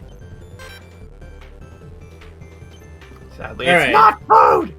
Class B star and Class B star. Pee immediately! We need the food! My food is slowly dropping. Reports come in all over the ship about Warp Weasel raiding people's trash cans. You're not sure how this happens, but you need to fix it. Exterminate because food. You ordered the crew to destroy all Warp Weasel found on the ship to curb the nuisance infestation. Barbecue the weasels. I just picture it now, Spurs just running around with a flamethrower. Ah. Aw, fricky. You authorize Warp Weasel poison to be put in the trash can. The problem ceases, but you learn the hard way that a couple of your crewmates were eating the garbage too. Uh-oh. We in the bad place. Let's go to the O-Star and hopefully food is there. We need food. We're dying. Welcome to RNG the game! You're held by a plump, cross-legged alien in a scruffy bathrobe, tube socks and sandal. Namaste. I'm a doting Dalai, guru of goodwill. Evil abounds in the galaxy, so I'm baiting all passing ships in a ray of pure joy and love. Let's taste that rainbow. A rainbow wave washes over the whole ship, filling everyone with happiness, joy, and love. How wonderful, right? Right? Oh my god! Yep. Oof. Them Skittles was bad. No more crew. To the... Well, that's the only place we can go. And another Pay the floating respect. memorial. Rin Shields to stop the nothing, she became death. Well.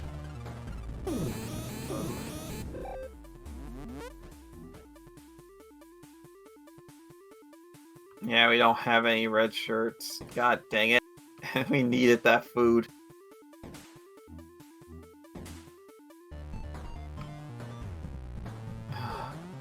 Sorry, Ronan, I have to send you out there alone.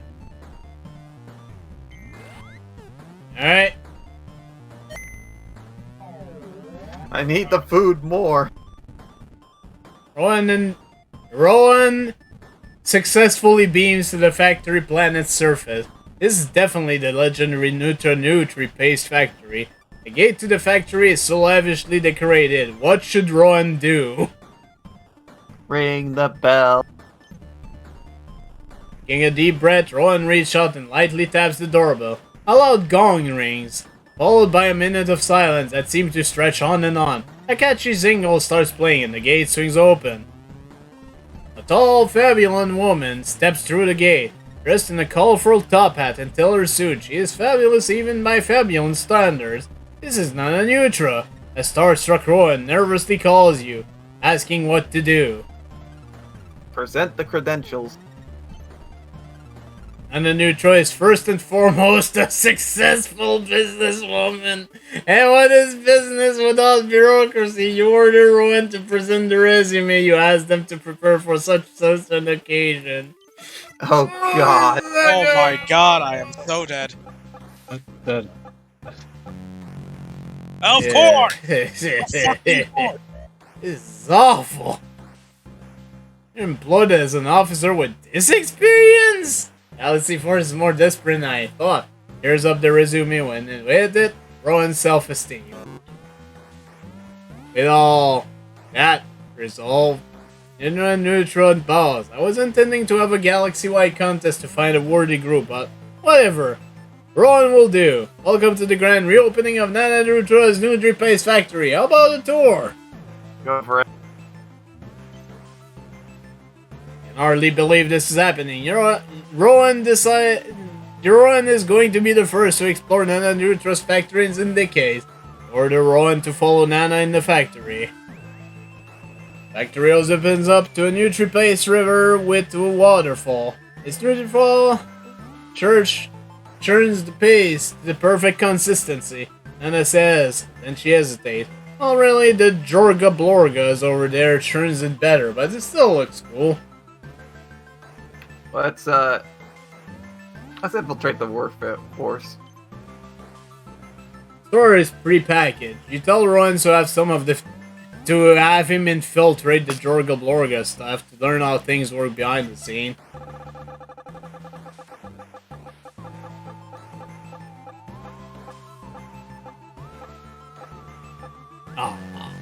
Oh, come on. Yep, I'm dead. Yeah, you're smoked. Yeah, minus 2 HP. Overwhelmed by a world of pure imagination.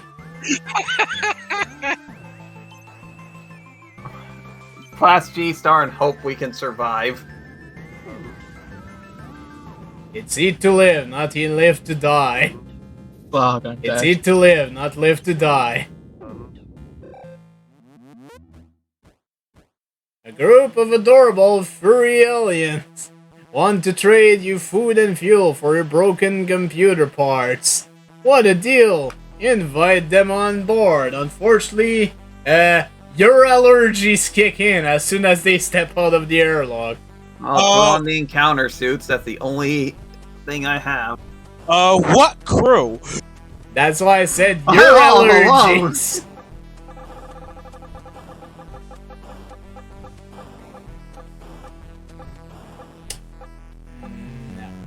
Oh god.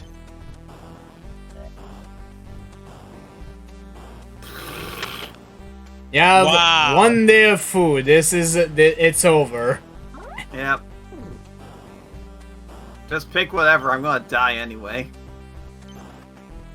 Well, let's try to go here. Join the Starvation Nation. Mission mailed. You're awarded to die at all incredibly dead. Yep, and all you hear is.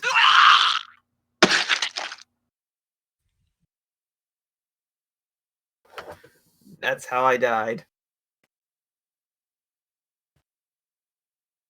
It's dead, Jim. Alright. Well, I guess Bastille should go next, so, which of these captain do you want to be? I'll have to pass because I'm not sure how much longer I'm gonna be up. Alright, who wants to go next? I can give it another try. Alright, who's your captain? Well, the bear did me good before, so let's have the bear back. Alright. SpuriousMachinery, the bear is back. For his probably short-lived career. Who will be your first mate? I kind of like the look to the fixer actually having some science, so let's go with them. Who will be the fixer, quote unquote? Let's go with Grumpy Old Milk since they're in chat.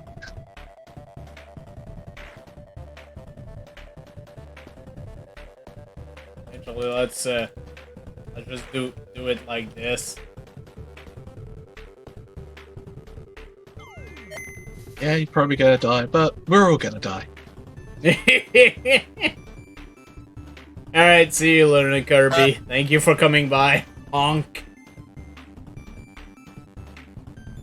Well, Crud Star Crush does a good violence, and I do like violence as a solution, so let's go with Crud. Alright, who is Crud? Crud can be Zaichin. Okay. Aichin is a lady, but sure. Things are happening. It's an Orcron, who can tell?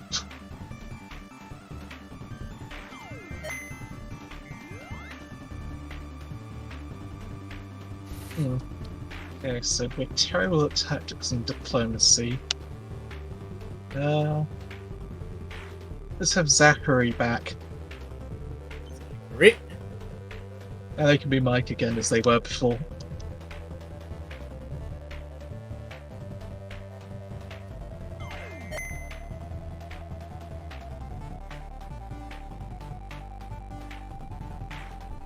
And now for the loadout. Let's take a couple of extra crew. And fuel a couple of rounds.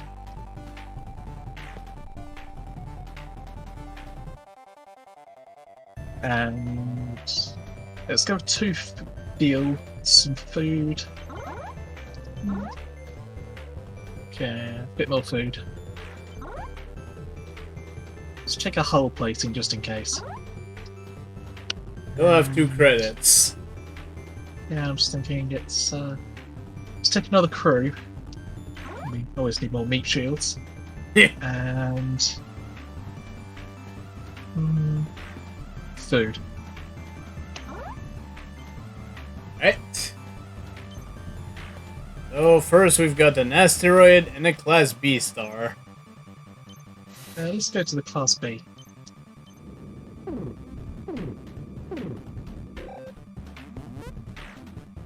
The way forward is obstructed by an endlessly churning cosmic storm. Green light pulses and flash from within the thick violent cloud. How do you proceed? I say we shoot it. It's time for an EMP! You know that your weapons officers who anticipated your order and went ahead and primed the electromagnetic pulse cannon.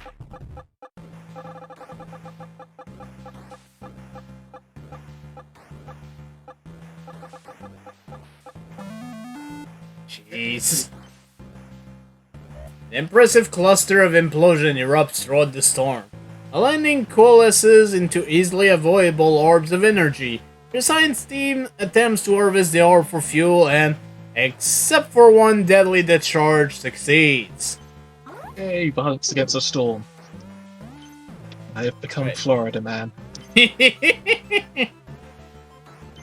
Alright, the Class M star Red Nebula. Let's go Red Nebula.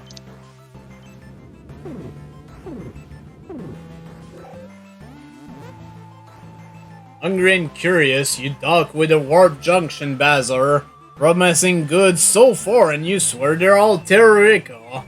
You approach a guard loaded with a glowing vegetable, ready to get what you want. Ram the ship into the cart. Your favorite scene from every one of your favorite movies plays out in your mind as you ram the cart at full speed. You duck behind your console, and half-heartedly raise an arm in front of your face. You're not scared, just careful. This is gonna end well. Surprisingly, it kinda did. Splort! Luminous vegetable flying every direction, hilariously, and you end up on the bridge of your ship, as you planned. As if on cue, your weapon officer turns to you, aghast, and says, "Captain, you're crazy!"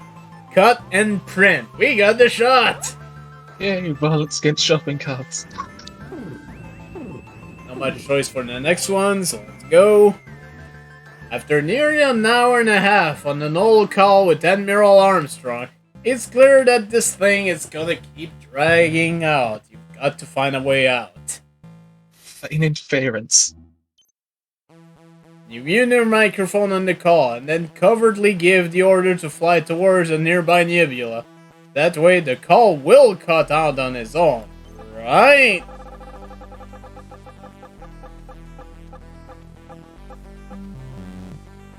Not so. Admiral coughs awkwardly. You know, I heard that. Ah, crap, you didn't mute your microphone. In a panic, you hang up and lose one bravado. Damn it. Right, well, there's an anomaly. A Class B or star. Let's go for the anomaly.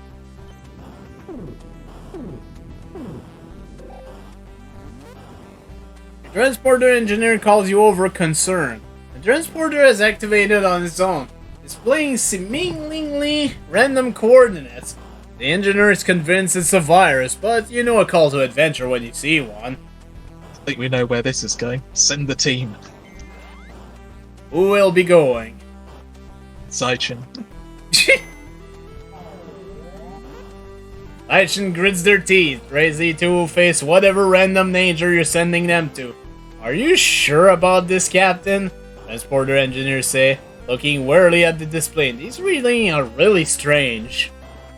Oh, the anomaly!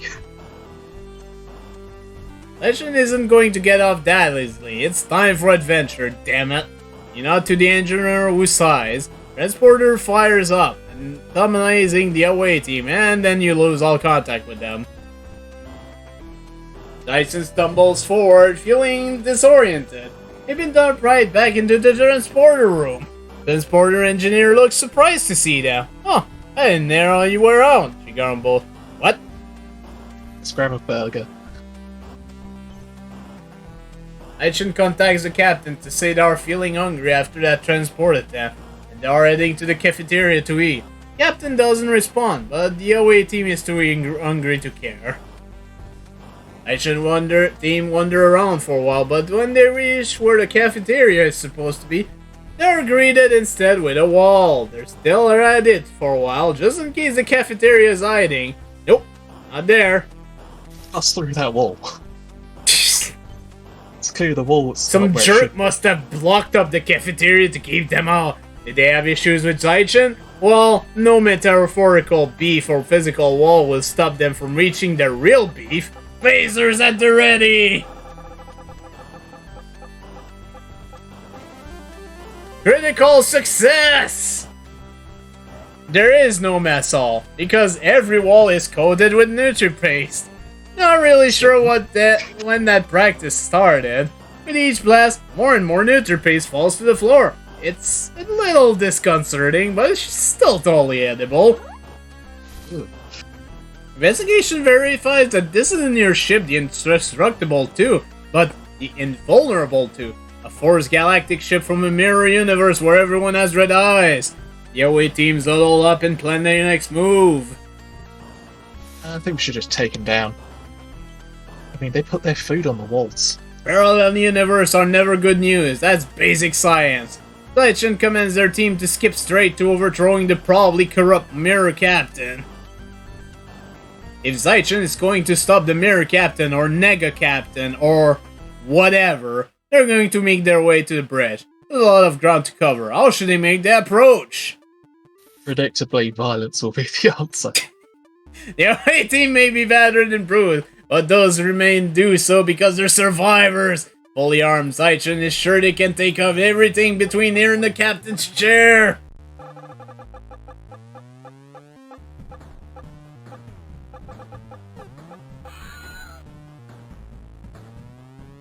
Oh, we'll never know.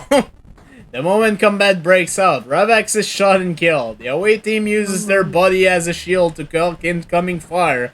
Legend feels kinda guilty about it, but hey, whatever works, it would do the same. Finally, the away team's efforts are rewarded. They now stand at the entrance of the bridge. Den of the Bizarro Captain. Zaichin hesitates for a moment. This will surely be dangerous. Are they really prepared? Yeah, let's do this. Zaichin has made it this far. There's no turning back now. Time to see what twisted version of their heroic, handsome, and totally capable captain lurks behind the door. There they are, sitting smugly in the invulnerable 2's captain chair. The Nega Captain. Zaichin is incensed. How dare they wear that beautiful face? That bare face of theirs. It's time to end whatever scheme this mirror universe has.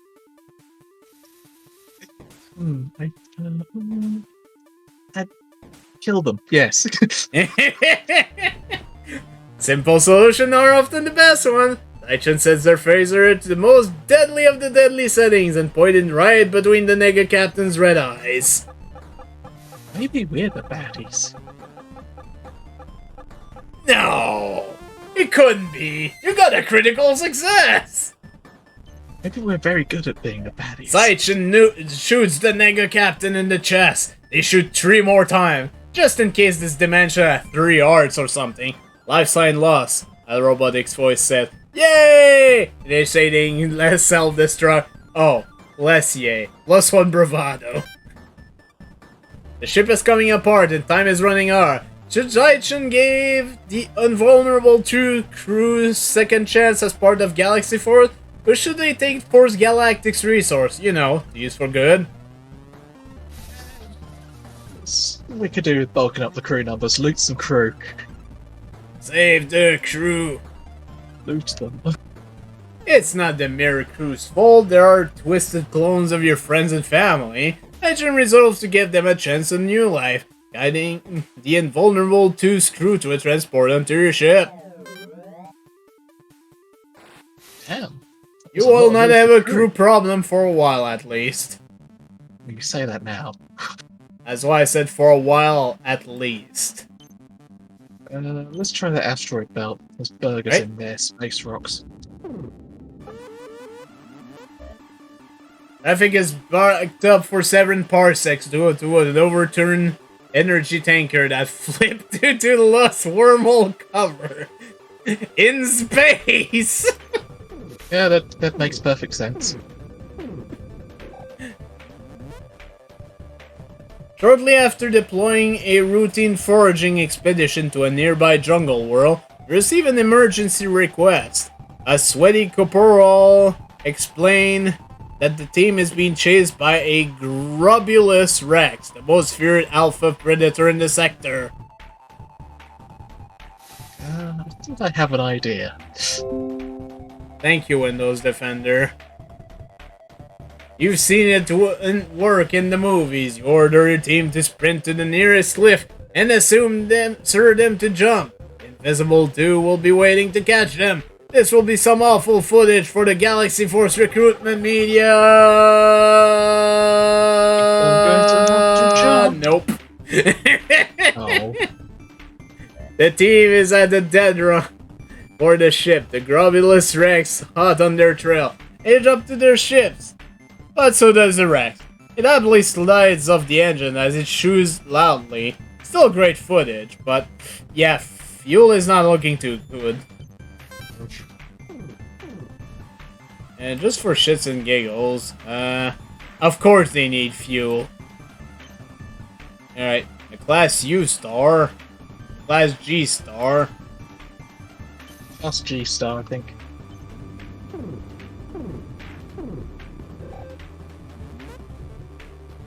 After a flash of purple light, your ship is in another dimension. A mechanical bear, wolf, and raptor float before you. Whoa, it's the Mecha Mechatars. According to legend, these guys defend the universe from untold terrors. Are you Swarm? They ask. I wonder if this is like, are you God kind of question. What's the Mars of that? Yes. I think we are Swarm. Figuring this is probably a code phrase to test your friendliness, he decided it's best to insert to the affirmative. Oh dear.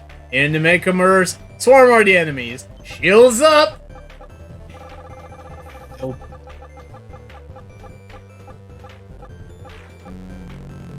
No. Yeah.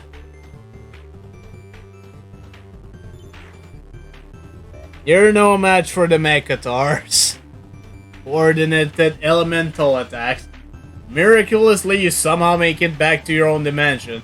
These Mechatars were such tough opponents. Really cool looking, but really tough. Mechatars is destroying everyone.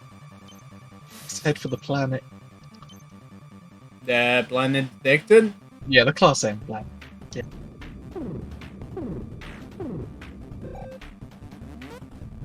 There's a cluster of smokestacks up ahead. This is a... well, we've seen this already. Yeah, let's see if we can actually survive the factory. We'll be going. Grumpy old milk. I feel like this is a science trick. Not so much Alright, violence. I'm gonna have to go. Thanks for sharing. Alright, see ya. Ah. Just give me 1 second.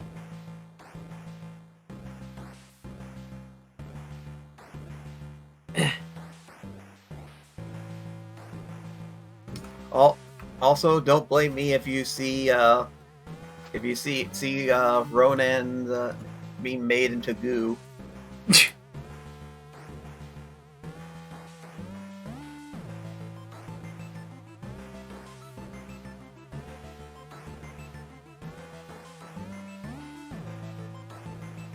Stop the presses. We have a new Thank challenger incoming to I the see. stable. Order raid! My god! Thank you, Opie, for the resub for 25 months with Prime.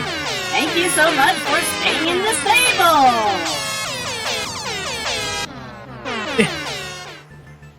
Alright, Grumpy Old Milk and the away team successfully beamed to the planet's surface. This is definitely the legendary Nutri Paste Factory. What should the away team do?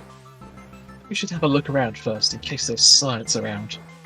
It's too early to enter the factory of your childhood hero. The team should look around a bit to give you time to work on your nerve.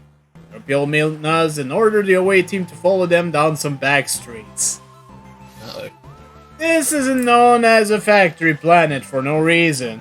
Outside of the Nutri Paste Factory, there's only a single shining blue lake.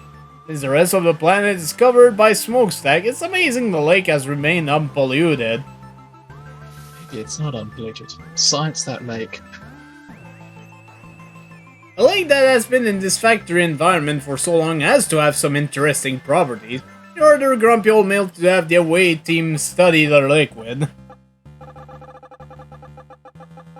Come on, don't be a lake of piss. Oh. Damn it, it's a lake of piss, isn't it?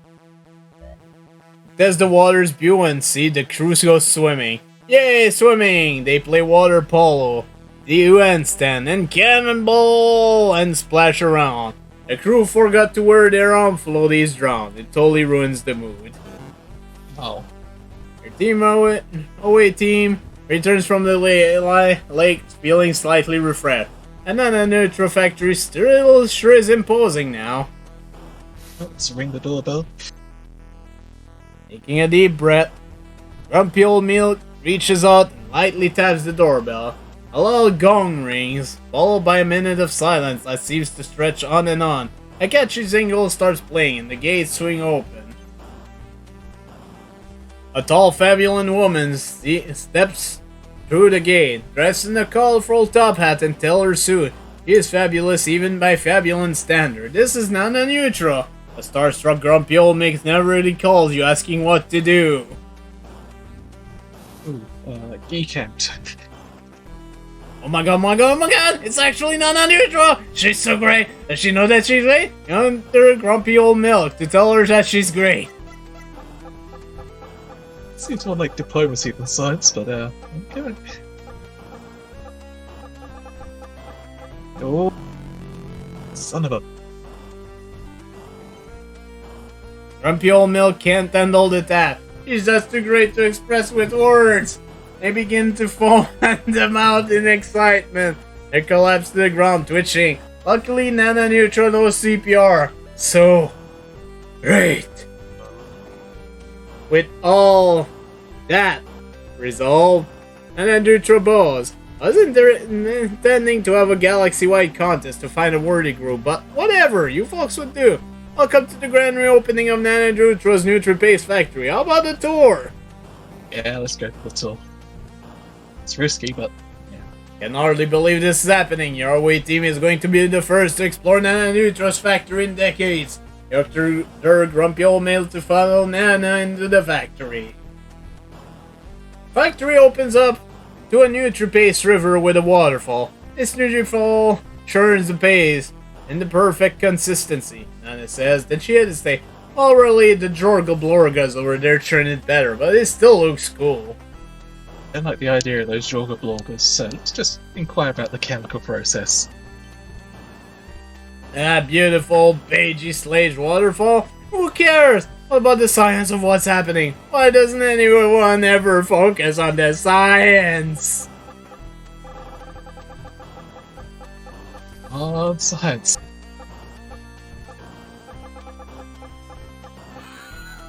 Ah. Nana Neutral begins to describe the synthesis process in detail, and then she continues to describe it. Then she describes it some more. Then Brundoon screams, "Please, make it stop!" and throws himself into the falls. The away team makes it past the Nutri-Paste River, following Nana down a spiral staircase to a squiggly door. This is the invention chamber, Nana Neutral says, where we test all your cutting-edge Nutri-Paste technology. Wanna see? Yeah, let's have a look at this. It's so exciting! There had been rumblings that Nana Neutral might be working on something big, but they were based on literally nothing, as no one has been in the factory for ages. Time to compare wild, unfounded speculation with reality. The invention chamber is a whirling cacophony of unusual Nutri devices, maintained by busy Jorga Blorgas. As Nana Neutral describes some of her favorite inventions to the team, consider which device deserves closer inspection. Well, since science is an option, let's go with Violet's Future Blaster. The intersection of foodstuff and warfare has always intrigued you. You tell grumpy old milk to check out anything that looks like it could pack an especially savory punch.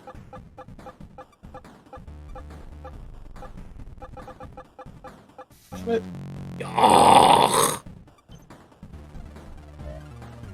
On the side of the Nutri-Blaster, there is a button label, "Do not press." Of course, grumpy old milk presses it. 5 hours.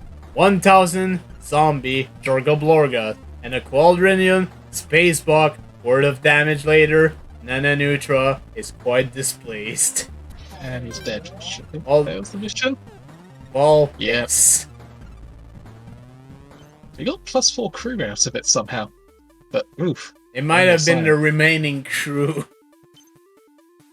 Yeah. Sorry, but your friends have melted.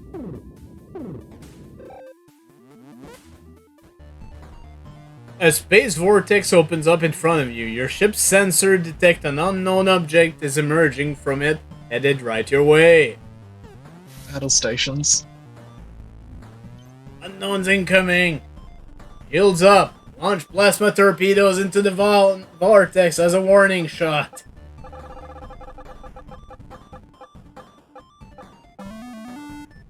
Yay. Energy-based alien living within the vortex mistake your torpedoes for generous and tasty gifts. Later, they return the favor and open fire on you. Luckily, there was no permanent damage, and it was great initial diplomatic contact.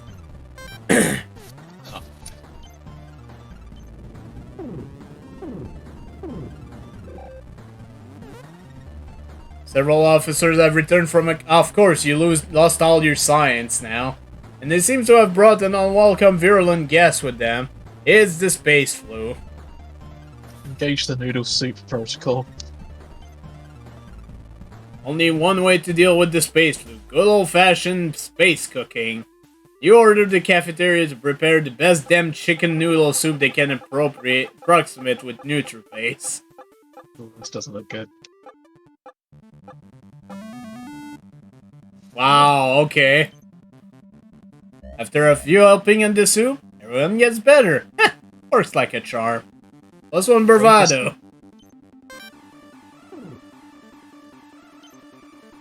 Alright, Class V and an orange nebula. Let's go for the Class V. Our fuel situation's not that great. Yeah.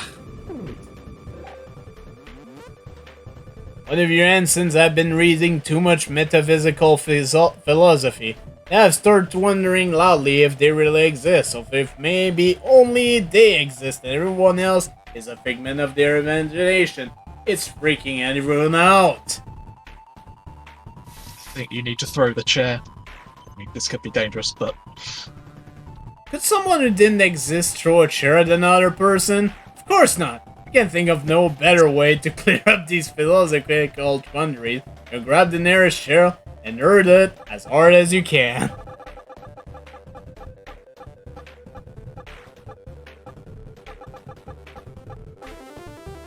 Ooh, critical success! Yay. As the chair arcs across the room, you see its reflective surface as the very fabric of reality. It is the arc of the universe. This knowledge could shatter the shared perception of reality. Instead, use it to increase fuel efficiency and science. The chair was full of science. Well, not there's quite only what I one real expected. choice here.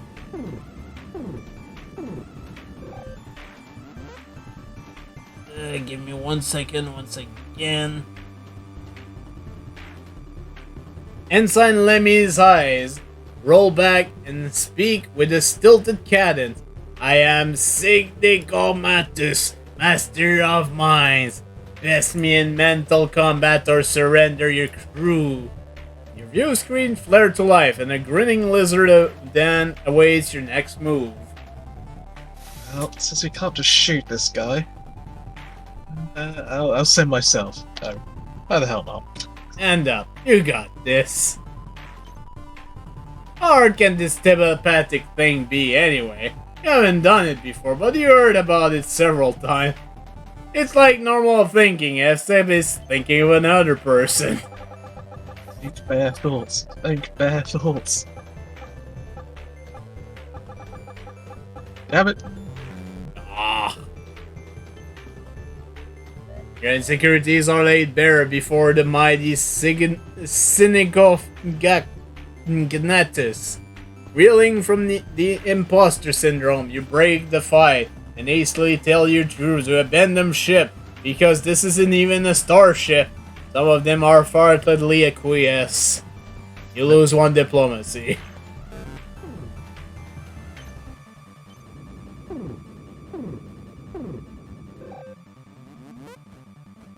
Pick up a broadcast as you pass a nearby warrior world. All are invited to prove their worth in the field of glory and will in Will's prize, food, fame, lifelong friendship, death.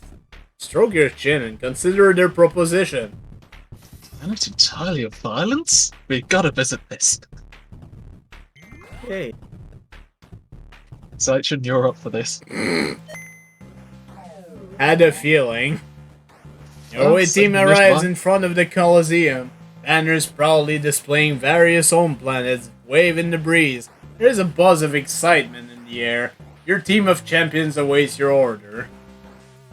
Better get some food first. I mean, hell, it worked when going to the other dimension. Your team sets off to find some hopefully edible street food in the midst of all the revelry. Arrive at a small cluster of food carts, each offering a different style of food. Fortunately, all of the cyanide language that currently don't exist in the Galaxy 4 database. Your team looks to you for orders. Is that thing unlocked? Let's go with that.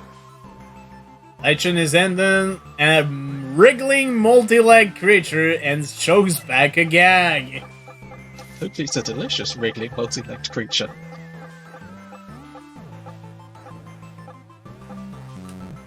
It was not. Come on. Creature latches on Zaichin's face. In the chaos, several members of the team accidentally shoot one another. Weirdly, you receive word that, actually, tastes pretty good. Yeah, it was a delicious thing. Your team returns to the front of the Coliseum. Banners proudly displaying their own planet wave in the breeze. There is a buzz of excitement in the air. Your team of champion awaits your order. Begin the challenge. Team proudly marches into the arena, ready to prove the awesomeness of Galaxy Force. Team enters a large open area, some kind of large elephant centaur towers. Above them, menacingly wielding a tree trunk in its trunk. Anyway, it's really big and scary. Zaichin looks to you for guidance. Shoot it! We're well met. Your team lines up, opens fire, and the giant grab bag of a creature.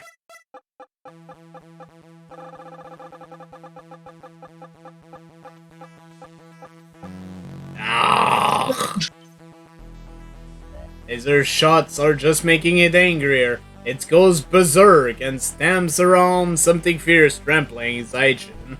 Things look grim, and the creature trips over its comically large weapon, impaling itself. Great job?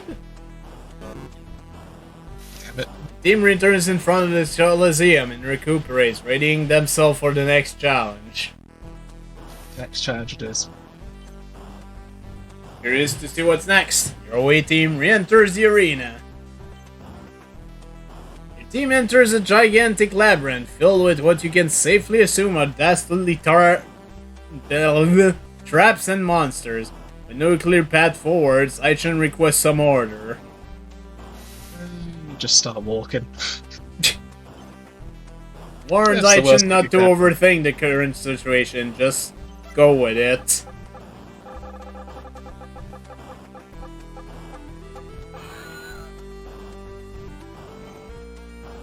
Zaichin sets off in the northern direction and hums constantly. They see the exit. Sadly, the humming seems to have attracted the comically large hands, and Jason Whaler is hauled off to meet the Queen. Your team returns to the front, ready themselves for the third and final challenge. Yeah, let's do this. The away team marches into the Coliseum one last time. What could that final challenge be? Mountains of what happens to be ice cream line the area. Weirder still, there doesn't seem to be an obvious opponent. The aliens in the stand ward restlessly. What are your orders? Well, this is a combat arena, so I reckon we should fight the ice cream. Melt it! Zaichin sighs heavily and sets their phaser to party poop. You put ice cream in a fighting arena, it's probably there to fight. Oh my god. Damn it, the ice cream fought back. It's growing. The energy blast seems to cause the malevolent confection to grow larger. Giant sprinkles rain down the sky and knock the team out. They come to. Zaichin is informed they passed the test. Oof. Team fights the challenge of the arena and prevail. Master of the arena calls Zaichin force and demands to know what they seek as reward. God, I'm tempted to pick death, but pick death. Screw it. Let's see what it pans out to be. Arena Master Scott, you have shown that you laugh in the face of death. Receive your reward! Plus 2 bravado, all your crewmates are dead, and plus 90 food. Edible death.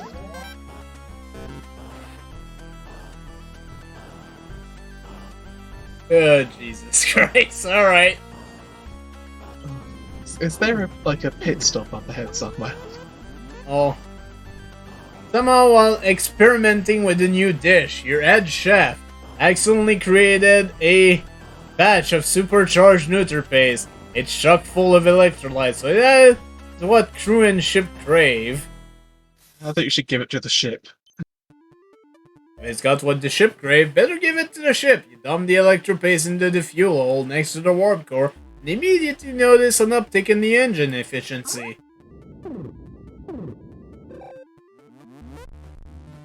You've been boarded! Oh, it's the inebriated guy again. Hey, the Kapalka got your invite. What? You invited the Kapalka? You actually like this guy? He's an obnoxious mooch who never shuts up about the dumbest stuff. You're on your own, Captain. He's just... Ugh. He's also free fuel. Sometimes. Oh. Damn it, maybe not this time. Hey, Captain, boy, for duty, sir. Duty. The antics with the Kapalka cause countless crew members to leave your ship for good. Those who remain feel more stupid for doing so. And they're right to do so. This is what it looks like right now. Hmm. An orange nebula and a Class B star. Let's go for the orange nebula. Maybe it's tasty oranges. There's a new game fad involving a visor. Everyone seems to be playing and inviting others to play. You could swear you saw something on a TV show once. You can't put your finger on it, but something seems off about this situation. Read the reviews. Just like to learn more about this fad that's been sweeping your ship. You and two of your bridge officers sequester yourselves to your ready room, scanning the galaxy net for answers. Of course. It's a bad game. Good news is, the game is legit. Bad news is, can't get one. It's sold out and on back order everywhere. You send a couple of crew members to a store some light user way to give you a copy.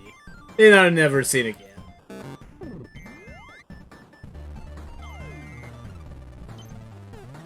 No real choice. An advanced weapon floating in space. You beam it aboard the vessel, and then notice a neatly painted message on the side. If found, please return to Magnus Keelstar, along with contact information. So we keep it. And there's keepers. Alright, Keelstar, this is too cool. You tell one of your engineer, and you'd return the weapon if the contact information was still legible, followed by a wink. He doesn't get it. You're forced to explain that you're keeping the gun.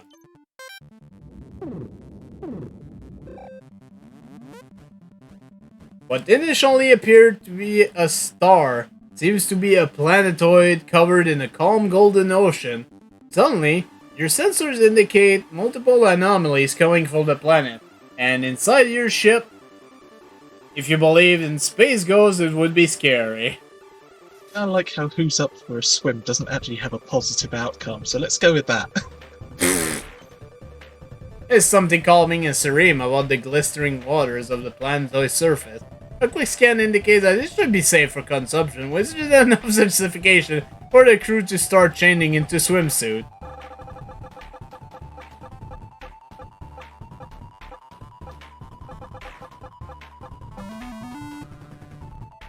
Well, soon after jumping in, you realize that the liquid is delicious?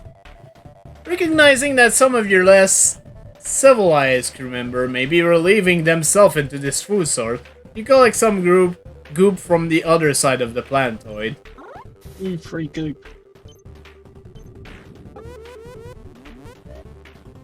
Apparently the officer in charge of security forgot to turn the communication encryption algorithm for the past few light years.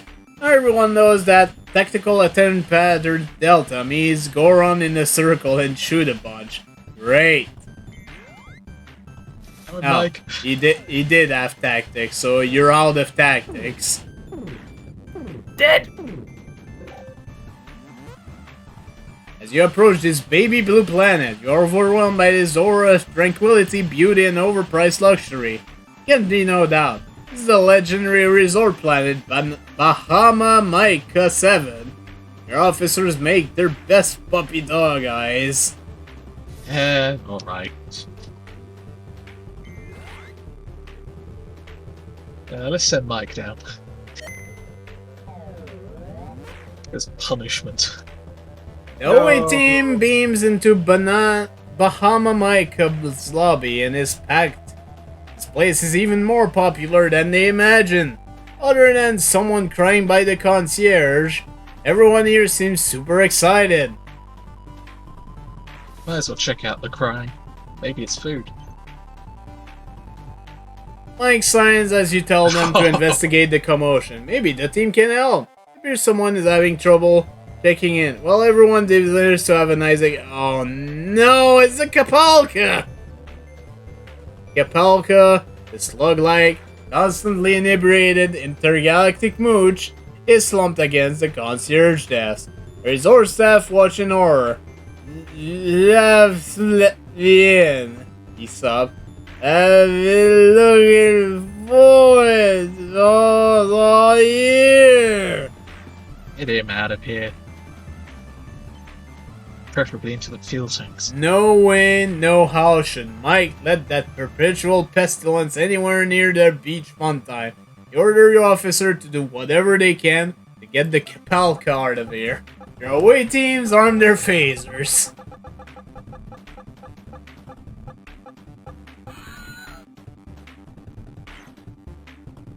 First blast shot caused a massive splashback, and Toe Gem is totally encased in slime. But hey, when the body is returned in the ship, turns out that Kapalka slime is great for patching up the hole. Yeah, sort of. This room is the epitome of luxury. It opens to a view of the ocean, and the bait is made out of warp weasel fur. The room even pulses in hypnotic rhythm. No wait, that's the neighboring room playing music very, very loudly. I feel like confronting the neighbour might be a good opportunity for violence, so let's do that.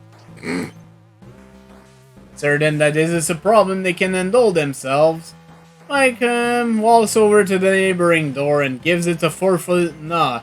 The door swings open to reveal Eldred, the most feared DJ in the galaxy. Uh-oh.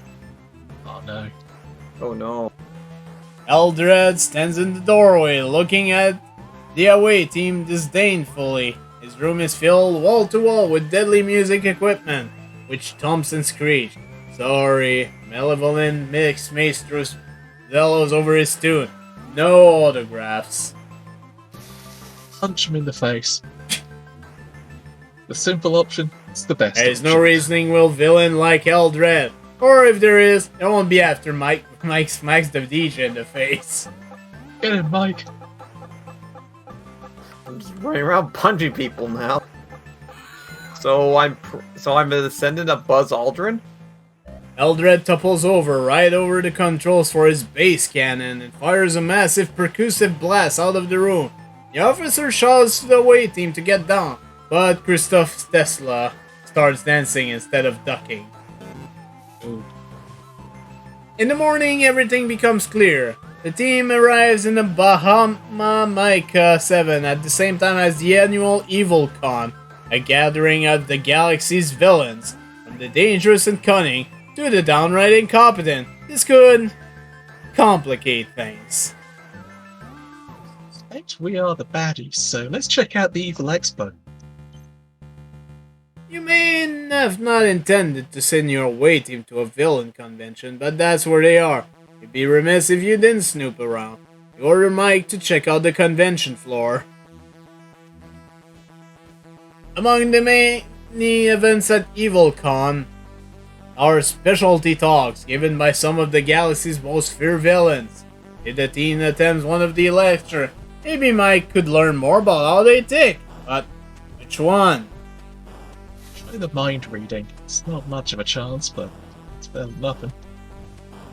Our own diplomacy, read their minds, is the talk being presented by the master of mental combat, Cognatus.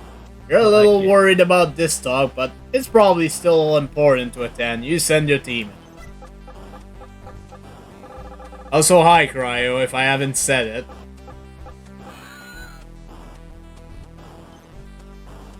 You still aren't any closer to being telepathic, but you notice that the left side of the Synagognatus mouth lifts slightly as he's about to perform a manipulation.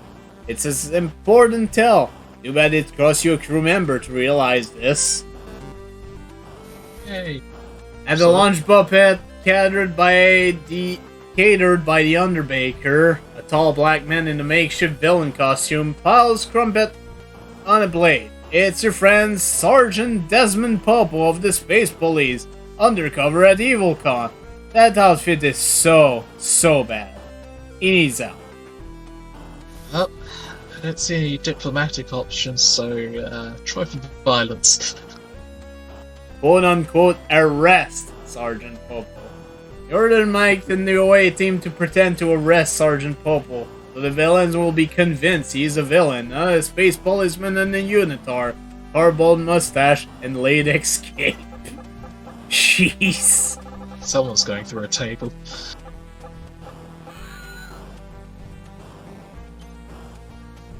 Dracula steps in. Stop harassing him. He just has a bad outfit.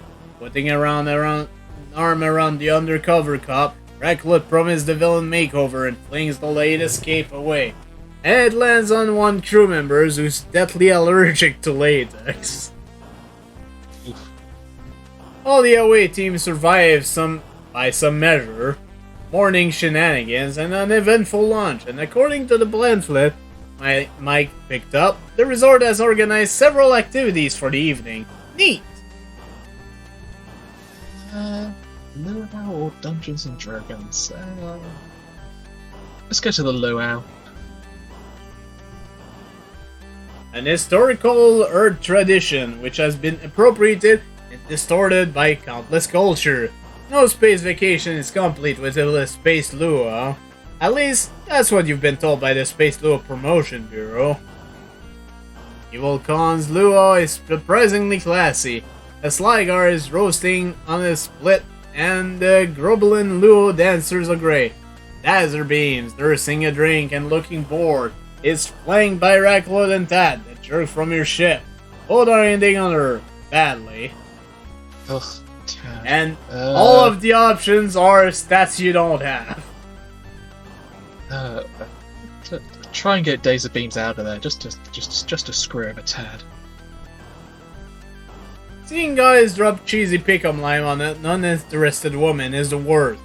Mike Murdoch has Dazer Beam if she's the famous space pirate, and she would do her the honor of showing off the propulsion system on the ship. Oof, it's gonna get burned.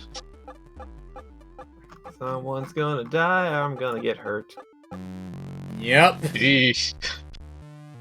Showing off my propulsion system? Worst euphemism ever! Yells Dazerby. Rushing to her aid, Dracula challenged Mike Murdoch to a duel using his standy walking cane, a surprisingly effective weapon. Apparently it's a tradition for all the villains to try to destroy each other. None of them ever die, of course, but bystanders do. The away team needs to side with one of them in order to avoid being those bystanders, but who? Isn't the underbaker the undercover cop? So, yeah, let's try that. Before Mike can act, they find themselves in a goopy embrace. Hey, buddy! A slurred voice there. Help! Great. Looks like Kapalka is your ally, whether you like it or not.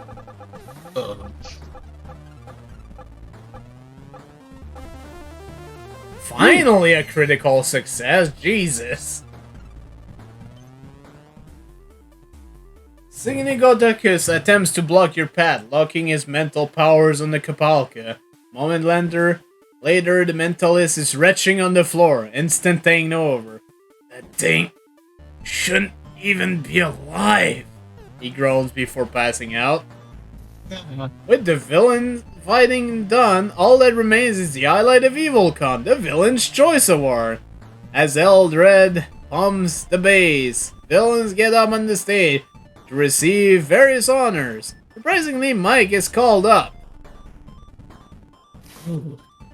Kind of need the fuel, but on the other hand, could be some kind of useful boost. But let's go best costume. Look at this uniform, Reculus croons. Simple, elegant, truly the height of that. His speech is caught up by loud booing from Arknak, the nemesis who rejects all fashion. As the two squabble, the team seeks off the stage with their reward. Plus 200 fuel. Only Sergeant Desmond Popo crashes through a ceiling vent, accompanied by a platoon of space police. As they come chase the fleeing villains down, Mike realized they've had just about enough at Bomb and Micah 7. Seeing the reward in hand, Mike and the surviving away team beams back on the Indestructible 2. When the other officer asks how their vacation went, they just shrug and note that they've had better. Still they have. Sadly, half our team has melted. It's only half, though. Yeah. All I just heard for the entire away train was... Let's go with the pink nebula. Right? Seems less threatening.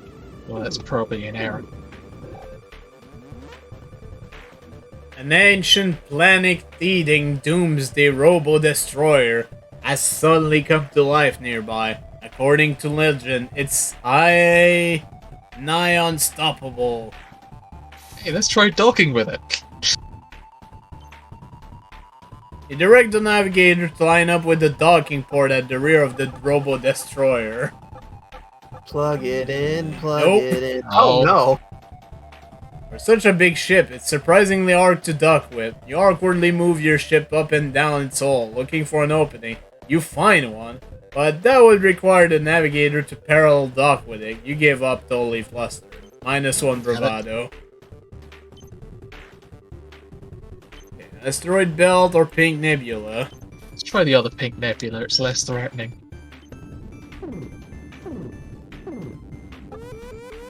Nebula fun. The warp core is having trouble. Flush it out with food. Dump some NutriPaste in the intake valve. Before long, the burn gunk is greasy enough that it slides free, and then is vaporized by the warp core as it comes online. Sailing on the bridge when suddenly you hear a high-pitched buzzing in your ear. It passes and then returns. This goes on for like 5 minutes before you realize the entire ship is infested with moonsquitoes. Great. I guess we should try and capture the bugs. Maybe they could be thrown at someone. Don't know where these bugs came from, but careful study might be able to identify the source. Order the scientists to capture as many as they can for study.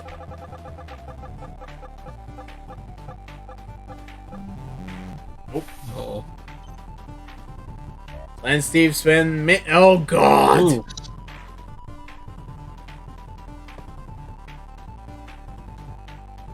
Great work, team. Everyone's dying. Do. The worst part is you're very close to the end, too. Jeez, really? Wow. Of course fuel is in high demand. Well, what's that green nebula like? Random, eh? Let's try random. Right? Discovering an Adrift Galaxy 4 shuttle full of crew that were trying to go on shore leave. You're grateful for the rescue, but also a little bummed out that you're putting them straight to work. Yeah.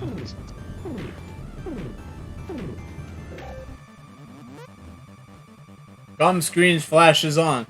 Prepare to meet your annihilation, says an alien with the stupidest looking hair ever. The bridge crew tries not to laugh. Looks like he has a dead animal on his head. It's hard to take him seriously. Yeah. if you look at my bear's hair, the bear's got stylish hair. So let's offer him my stylist. Clearly we have one. You propose a deal. You send over your fabulous stylist for a while and he doesn't annihilate you. That's reasonable, right? Come on, bear hair. Oh, Damn it! When your stylist arrives, the alien immediately eats him. Works every time, he says, smacking his lip. They're my favorite delicacy because they taste faintly of conditioner. You're devastated, and you lost some bravado. Although it was already at 0, so you didn't really lose anything. Not too bad. Yeah, head to the station. Too bad it's actually fuel that's in demand here. I think we should have the rest. Yeah. I'm banking on the idea that we might be able to send Zaichin on another away mission.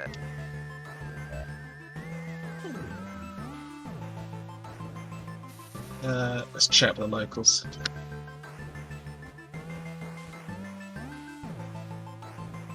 And trade for resources. You selling? What are you buying? I think we could trade a hull point. And get some food.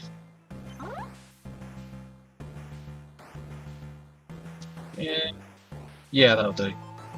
Right. Come to the bar. I mean, we stop to the bar. Might as well go to To it. the bar.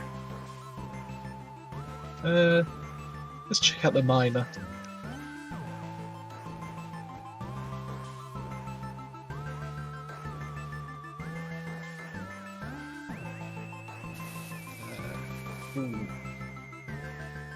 Maybe later on these days. Right. And the bartender.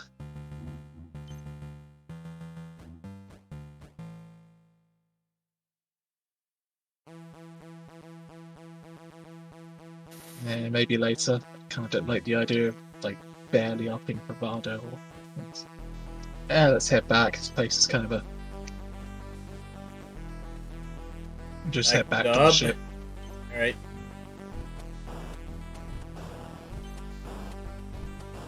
Alright, so we've got a Class X and a Pink Nebula. Let's head to the Class X. I don't think we've had one of those yet.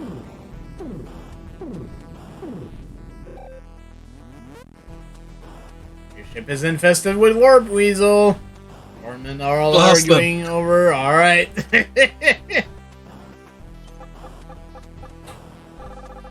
Damn, warp weasels.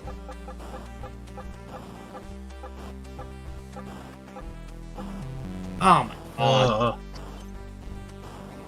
RNG! It's already at the lowest! well, at least I didn't lose anything out of that. Ah, so close!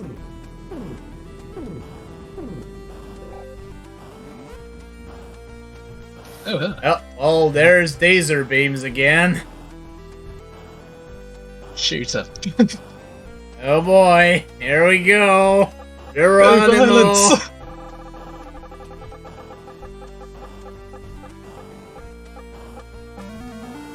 Oh my Yay, god, it violence. actually is positive for once. Directed. Yale's doing really fast. Even these weapons won't foil my next raid. Woo. Okay, oh, we've got triple threats now. Oh jeez. And they're both random.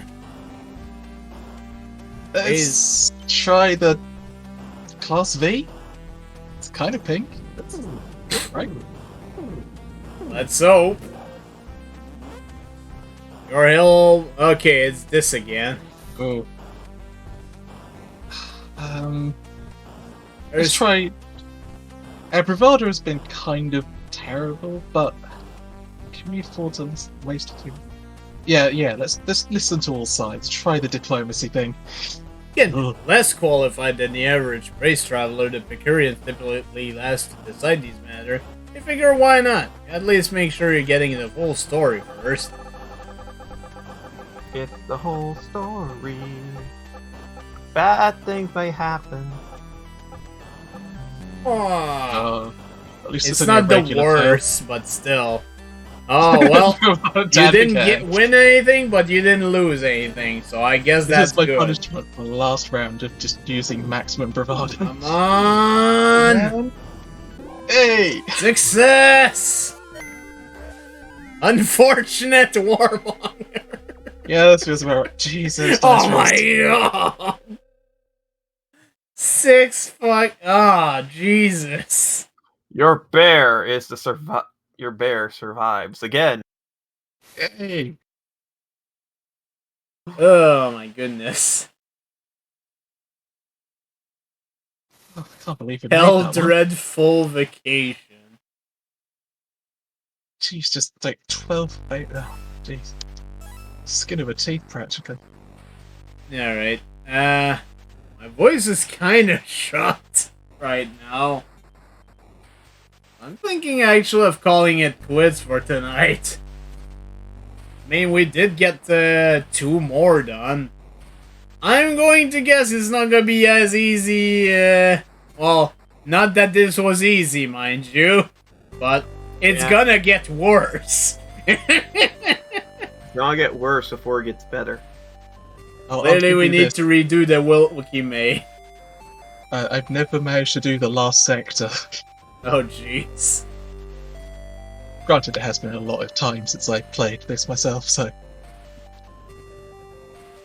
All the good news is I'm not doing the decisions myself, so whatever bad happens, it's technically not my fault. It's not your fault.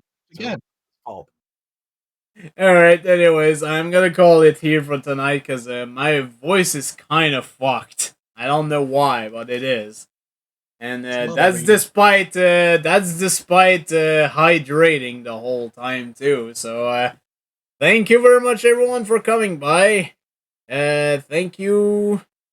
Let me think of who was here tonight. There was, well, there's Mike, there was Pastille, and thank you, Spurious, for being here tonight. It's alright. You're welcome.